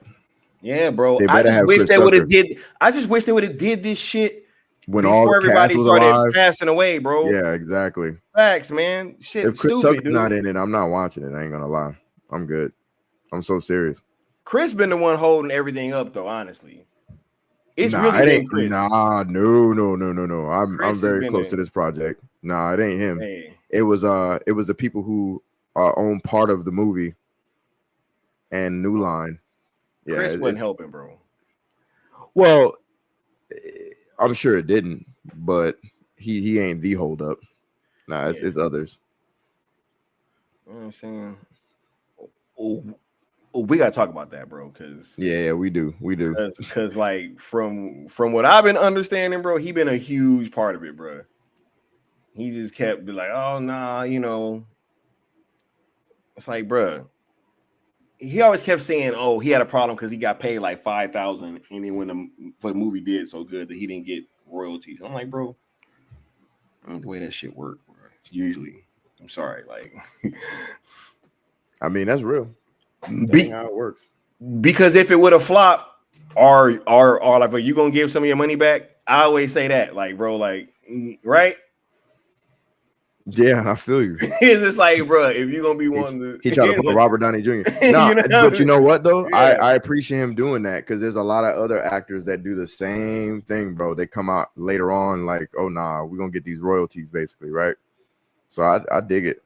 Yeah, I'm just saying, get your shit on the sequel, right? Like, right. Then come back and say, look, it's gonna be this, and this. And right, right, cool. Right. But don't do that. The first one, bro. Like that could be the first $1 billion comedy in a while, if not ever. That movie is a if everybody would zeitgeist film, bro. If we would have gotten this film before everybody passed away, bro, I think this would have, like, let's say what, because even like 5-6 years ago, or right before what, man, I don't know, man. John Witherspoon, bro, Debo, Bernie Mac, dog. Crazy, man. Crazy. Didn't AJ Johnson die too, if I'm not mistaken? I don't know. I think so. Anyway, man, look. Unless there's any more topics that you want to touch on, we can start shutting this down, bro. Hold on, I gotta look up that. Yeah, he did die, bro. That's what I was looking up. Yep, he died in 2021. Dang, you see what I mean, bro? You see what I mean, bro? I'm like, look, dude, like, this shit's crazy, man. Oh, there was one more picture that I wanted to get to. I almost forgot about this. You know what I mean? Almost forgot about this, right? This is what we were talking about earlier, right? So, Gunn's friends and colleagues rallied, including the Guardians of the Galaxy cast, which issued a statement in support of their director. Behind the scenes, Warner Brothers Pictures Group chairman Toby Emmerich and producer Peter Safran joined forces to facilitate Gunn's swift return to a film set. The following Tuesday, I saw Toby Emmerich at Warner Brothers, said Safran, a pile of guns. Wait, where'd it go? Yeah, a pile of guns and a producer on the Suicide Squad. Toby said to me, tell James whatever he wants to do, we want to do. We think he was unjustly treated. Bruh, can you touch on this part for 1 second? Because, yeah, man, this was crazy, bro. This was pretty crazy, man, to like actually see this thing from Toby Emmerich, to see this quote from Toby Emmerich, to actually know that that this shit probably has been in the works, bro, for quite some time, man. Because if Toby and him was that tight, you know what's crazy, Sky, is when we talked about this before, I completely misread that. Because you remember my reaction, right? My reaction was like, I thought we knew this. I was reading this as Safran for some strange reason. It was Emmerich. No, yeah, bro, it was Toby. Oh my God. Yeah, changes bro. everything. Yeah, no, you I think definitely I was had driving like or something. a very muted reaction to this. Yeah. No, bro, that is Toby, bro. That's Toby. Your name, Toby. Bro, that changes everything, bro. It's like we said, this is why this stream exists. I know we've had a lot of fun and laughs, y'all, but this is the Great Gun Conspiracy, the downfall of the DC universe. This is part 2 of this. Information like this, where all along this guy has existed looming in the background, and key players like Toby Emmerich have his back, like vehemently. And for what?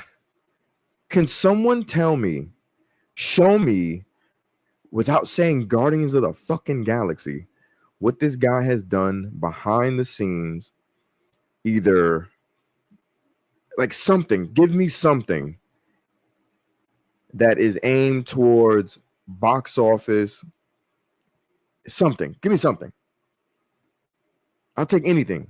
You can't say Guardians of the Galaxy though. This guy gets to live off that one thing. Is that what you're telling me? Everybody's coming to his rescue because of Guardians of the Galaxy? This is crazy. Why is Toby Emmerich so passionate about James Gunn, James Gunn, James Gunn? Woo!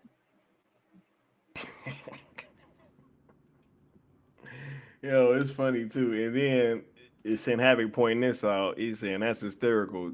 Emmerich knew Gunn wasn't fired. They ran with the story of getting Gunn of Gunn getting fired from Marvel Studios.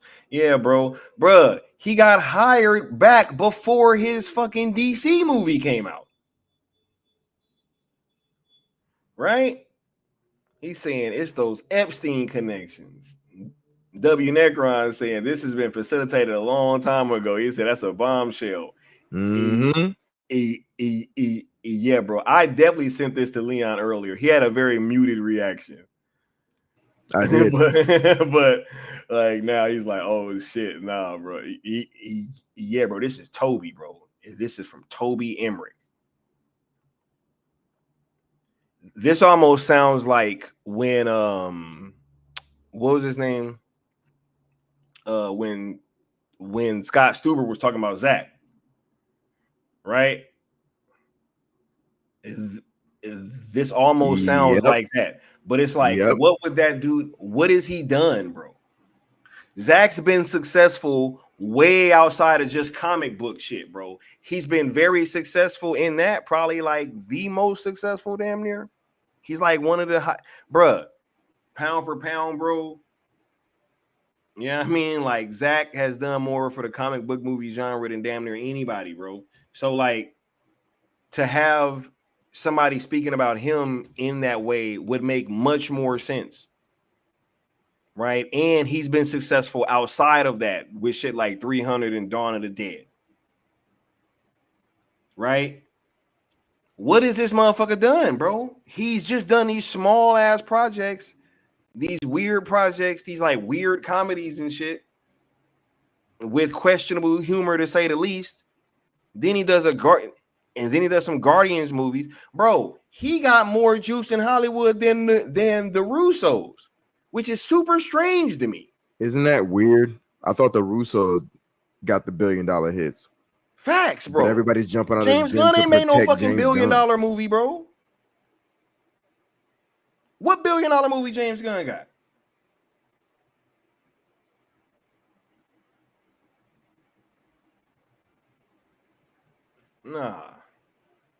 Nah, man. Nah, I don't even think it's 50-50, Ricardo. I'm a keep it a buck. I think most people, because like, look, I'm very adept at reading comments now. I can tell when shit be bot comments, yo. People be getting all caught up. Oh my God, hey, the comments say this. A lot of that shit be bots. A lot of that stuff is bots. So like, I don't care what people are saying in these comments. I know when I'm right, like I was I was talking to Leon and I was like, yo, because I was reading the comment or something. I was like, yo, I know that when I talk to human beings, you know what I'm saying? Like when I'm talking to actual human beings, they all pretty much react the same. Except a couple people that I know that are also fans of James Gunn's other stuff. So I know that there are people that like that kind of stuff, but it just seems to be the minority, especially his DC stuff. And as I've stated many times, a lot of the times those people aren't DC fans. And they'll try to argue, but they're really not. And then I've had to have those conversations with them, and then they kind of admit, yeah, well, yeah. I'm like, nah, it's a difference between being like a Batman or like a Superman fan and being like a fan of DC and like really watching all this stuff and knowing the characters. Because it's like, yo, I like Peacemaker. I asked them, did you have any reference of like who Vigilante was? And they say no. I'm like, okay, exactly. Because if you did have a reference for who Vigilante was, you'd be pissed. How many times have we said it? Like, this guy does not do well-known characters that well. He works best when he has room to play with these characters and there's no expectations.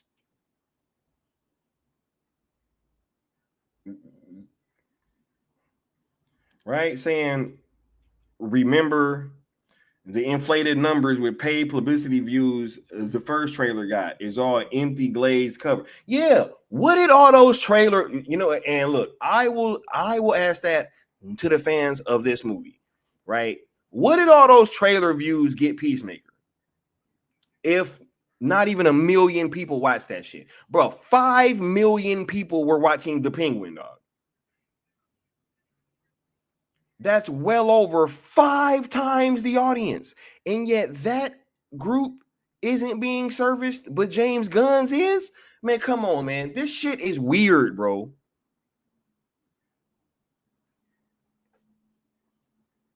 Vigilante was bastardized by Gunn. I wasn't super into the Judo Master, but Mikey Sutton was. I'll never forget those conversations about how mad he was about Judo Master. He's like, bro, he literally said, like, what the fuck is this?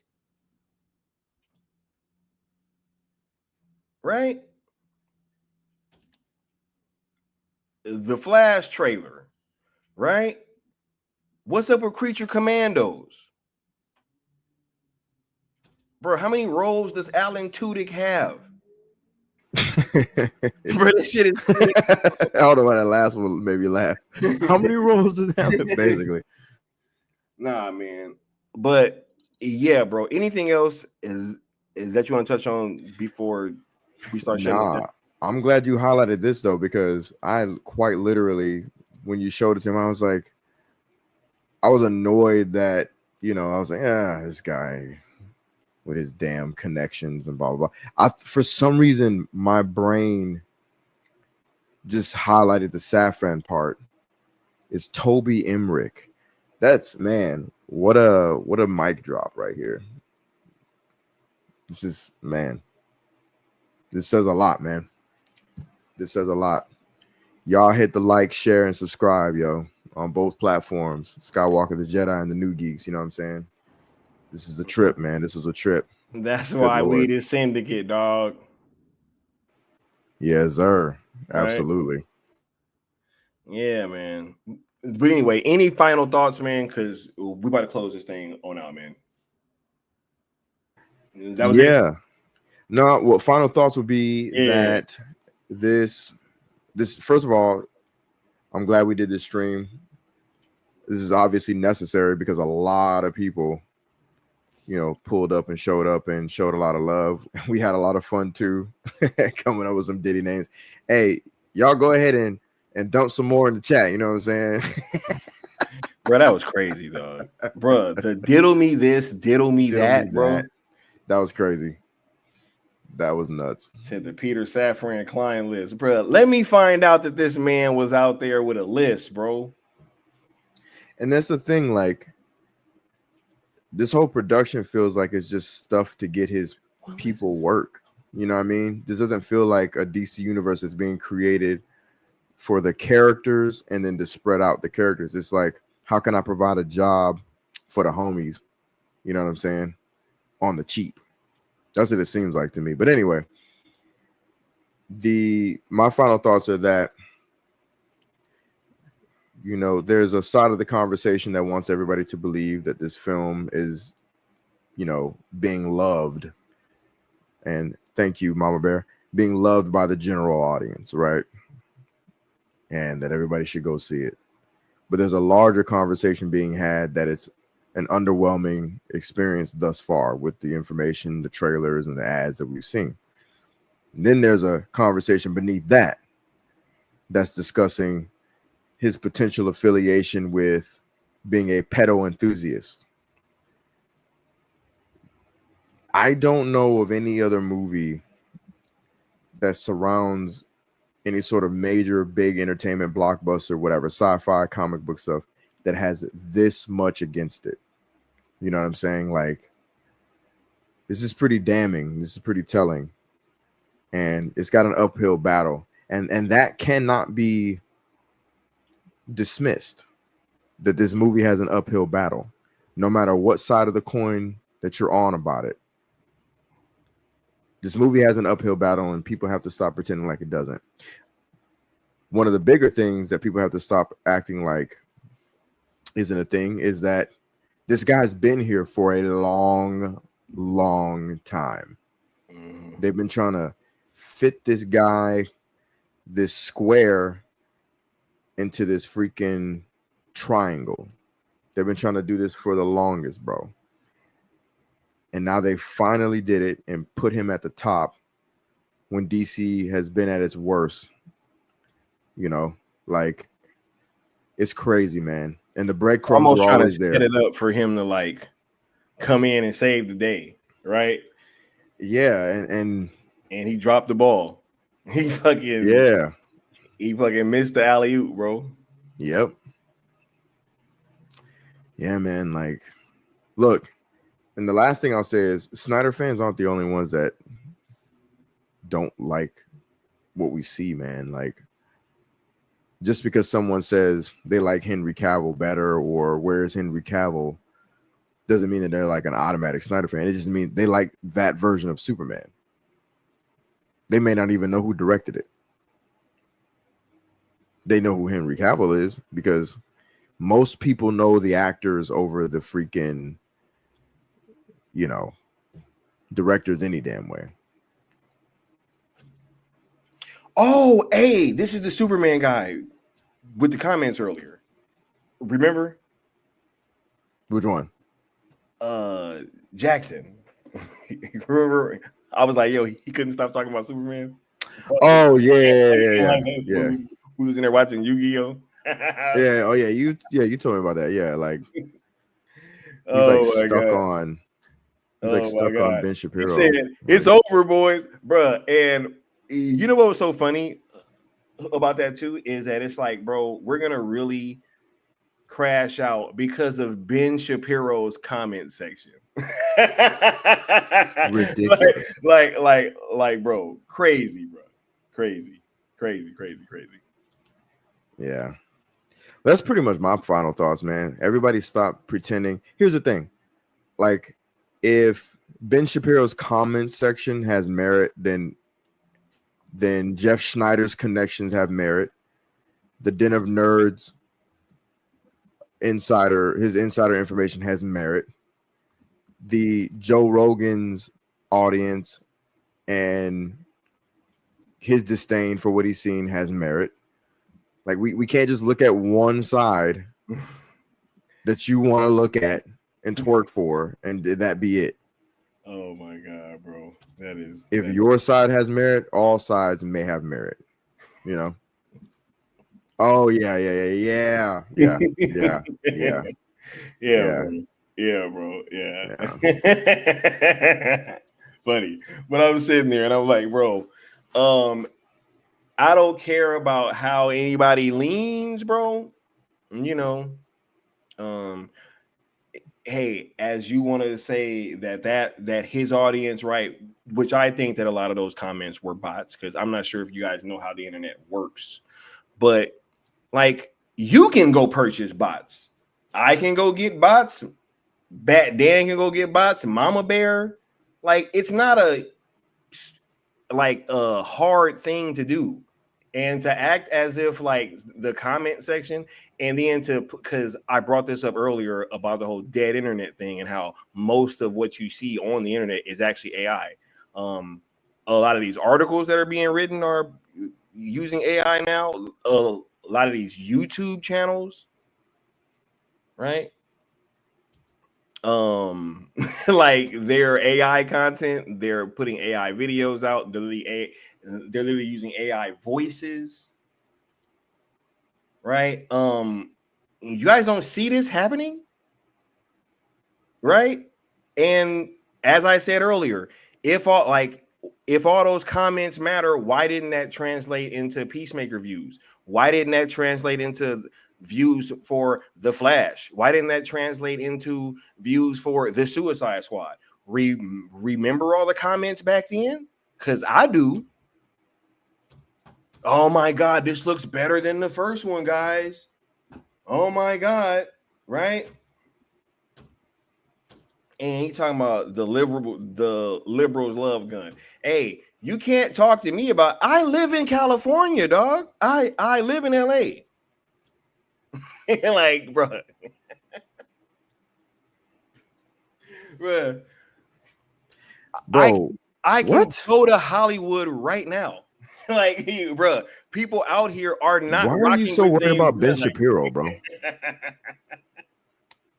Okay, if you're worried about that, bro, shut off Ben Shapiro and go look at Rogan. I don't understand. Go look under Jeff Schneider's post. Go look under the Den of Nerds post. Like, what are we doing? You're making Ben Shapiro your god? Who cares? Right. And it's funny because they want to sit here and like, oh my God, Peacemaker had the biggest. Bro, if that's the case, then what was that? Tina Turner did more views than the Snyder Cut.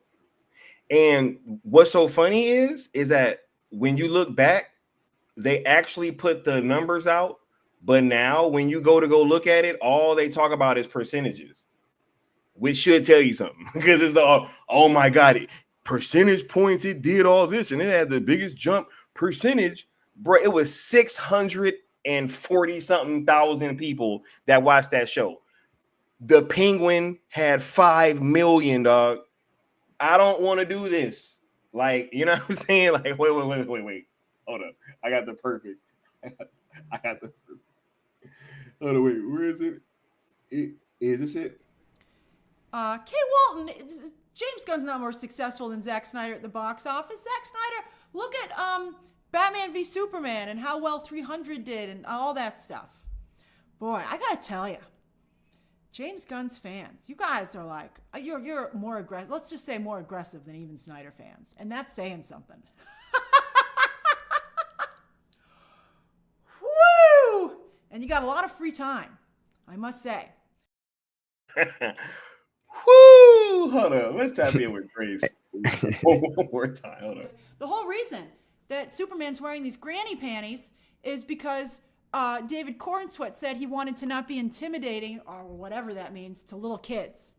So that's why he put on these giant underpants. And you're like, who cares? What, you know, I don't think anybody, I mean, you couldn't have gotten sexier than Henry Cavill's Man of Steel. And nobody, I don't think that was ever an issue. Nobody was like, not hide the kid's eyes. Bro, that's a Snyder cultist right there, bro. Anybody with a positive opinion, bro. Oh my God, bro. Snyder cultist, welcome. That's just a cultist, bro. But what was you gonna say after that first Grace video?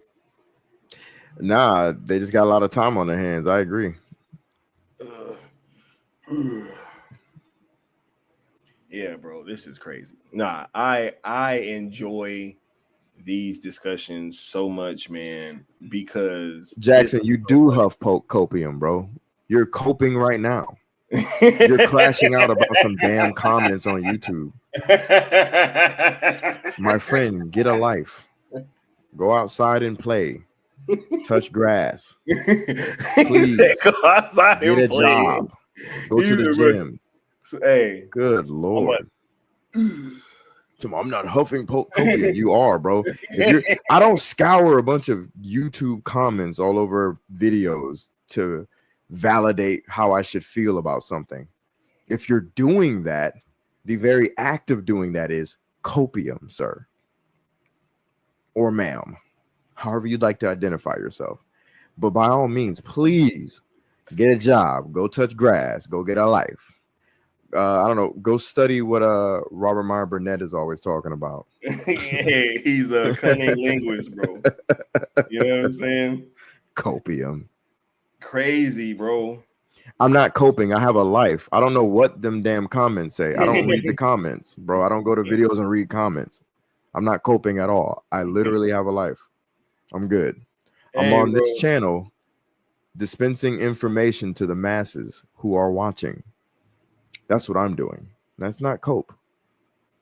We're presenting information. Oh my God. That's crazy. That is hilarious, bro. I love it, bro. I love it. Cause like some people are coping. Get the hell out of here. Yo, I barely even read the comments on my own videos, dog. That's like real talk, man. Guess what, Jackson? It's 46 more people than you have watching you. If you fire up your camera right now, you know who's going to show up? The girlfriend you don't have, meaning nobody. The job you ain't got. Yeah, hold up. I'm sorry. I'm over here adjusting my desk. You know what I'm saying? That's motorized. Yeah. Right? While I live in this beautiful high rise, wonderful view. Hold on. I ain't do done it to him. Do it to him. Do it to him. Do it to him. Hold on. Do it to him. Y'all, hold up. Well, wait, hold up. Take over, bro. I'm right back. For sure.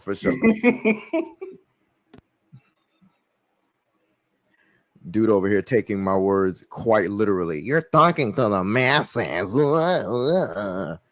If I was in a room full of 46 people, I'd be talking to a bunch of people.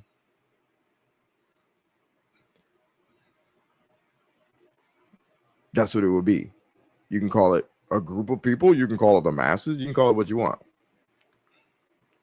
If I worked at a restaurant, that would be a job. I actually have a quite lucrative career. You know, we live from the La Quinta Inn. Yeah. You know what I mean? Yeah. I ain't did this in a while, though, Leon. Facts. I just want to say thank you to everybody that's been rocking out with the Syndicate Network. Because over here, we do things that are important, right? Like we jump into things and we do like real work, right? Like when we You still sound broke, that we Jackson. are about these things in real life and that we're like real stand-up men, you know what I'm saying? And we have lives and careers and are successful like outside of this YouTube thing, right? Like this is why y'all rock with us. And that's why I rock with y'all, because y'all know what's up. So I'm actually glad that this happened, because this you know, kind of forces us to kind of rehab these conversations, you know what I'm saying? So while they be over there from whatever basement or whatever, hey, like rocking out, or hey, like on channels that they don't have, right? It's cool. Facts. We'll see y'all. Facts.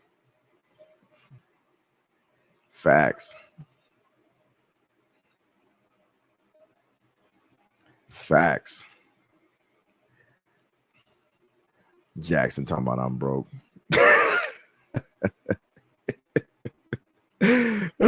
Didn't this guy claim to be on the spectrum earlier? Yeah, you're not on the spectrum, bro. My clientele list. Never mind. I'm not going there. I don't have to divulge information for you to feel special. Whatever you do in life, Jackson, hopefully it's real. I'm talking about you work for the Tesla competitor. No, you don't. Get out of here. Oh my God. And you're not on the spectrum either, bro. Stop trying to be disrespectful and insulting to people that are actually on the spectrum. You're just a joke and a lame that's in the comment section. And nobody ban him. Nobody ban him. His existence cooks itself. He just told everybody and their mom that he checks all of the comments on YouTube videos, and we should all be alarmed. He said earlier, I lost hope, bro. Yeah, he lost hope. I lost hope. This is bro. how dumb this is. Think about this. Think about this. Think about this. Where's that dumb comment? Where is it? What? That dumb I lost hope comment. No. Oh, hold on. I got you, bro. Yeah, please look for that comment. He's over here trying to say that cope. Let's say I'm coping. Fine. I, Apex Leon of TheNuGeekz, am coping. It's still better than you sitting around thumbing through comment section of YouTube channels to say, oh my God, I've lost hope, guys. I've lost hope. It's over, boys. It's over, boys. The praise is insane in the YouTube comments. Because I saw Ben Shapiro when Ben Shapiro conservative audience are calling him a mother. But bro, I would rather cope than sound like this. You sound like you're crashing out about Ben Shapiro comments, bro. Yeah, bro. What? Crazy. Leon should know better, bro. Like, because we ain't about to get into that. But he would know. Facts. He would know. Yeah, Jackson, you're right. I'm coping, and you're still jobless, grassless, and bitchless. It's okay, brother. And you've given up hope because of Ben Shapiro's comment section. Oh my God. Really? Good Lord. Bro, this is crazy. That's some loser ass shit. Hell out of here. Ben Shapiro's comment section made you lose hope. Crazy, bro. Okay, guy. And then it's crazy because he came back from the same shit like earlier. And that's how you know what it is. Wait, it's even worse. You're married. Go tend to your wife. Then, bro. You spend too much time in people's comment section. Don't let me find out who she is. She might take a liking to her brother. I can actually afford to fly her and your family out.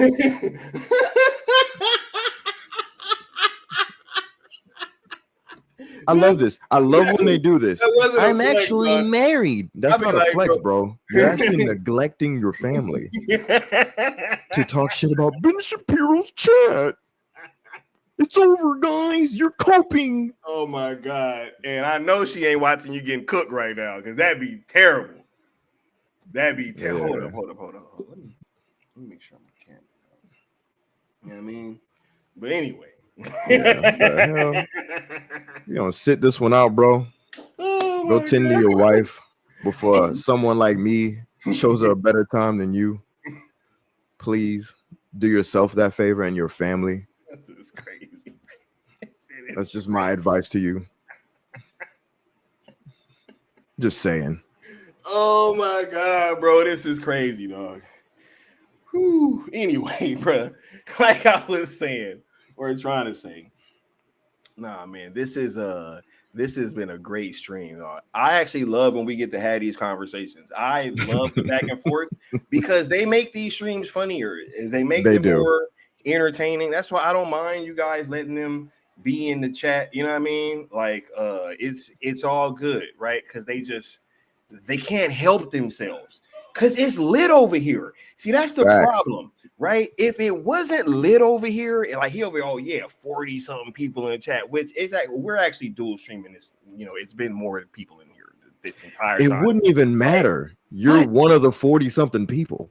Exactly. Like, who cares? And you're commenting and helping with the algorithm as well, right? It's also something dumb. But anyway, it's it's not even just that, bro. It's that these things, they provide us with ways to show examples, you know, like of these people and of these things, right? And bro, don't let this have really been RJ this entire time. This RJ McCready guy's back on like his 5th, 6th fucking account. Bro, this is crazy, bro. Who right? hops in people's But then they be comment coming section? back and coming back and coming back. Who hops in people's comment section to tell them that they're like that's so Bro, weird. There's only X amount of people in here. You're one of them. I don't know.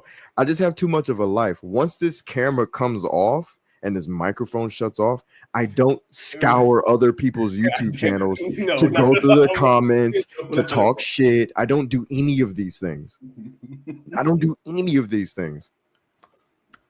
That's crazy. This is crazy, bro. I watch finance channels, financial channels. I watch like what's my man name? PBD. I'll watch other channels about the stock. It don't be I'll watch things nothing about having to do with like none of this stuff. If it ain't the Syndicate Network, dog, I'm not fucking with it. If it's facts. Like, yo, I watch other things, bro. I like to be entertained and know what's going on in the world and have opinions and be informed and know what's going on, you know, not only just here, but just in life and just in general. I love learning, expanding my horizons. Yep. Crazy. 100%. Crazy, bro. But you know, hey, what I would not be is married arguing in somebody's comment section. Bro. And I've been married, by the way. At all. You know what I'm saying? And then he said, you can't have an opinion. No, I mean hey, look. It's called escalation. What's this? Look it up. The world's smallest violin. What's this, bro?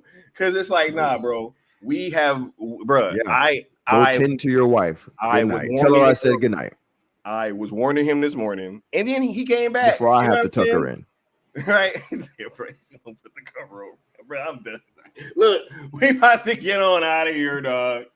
You know what I'm saying? Like, man, this has been a super fun ass stream, man. We about to get on out of here. I think this shit about to do numbers, dog. I just got a feeling. Right.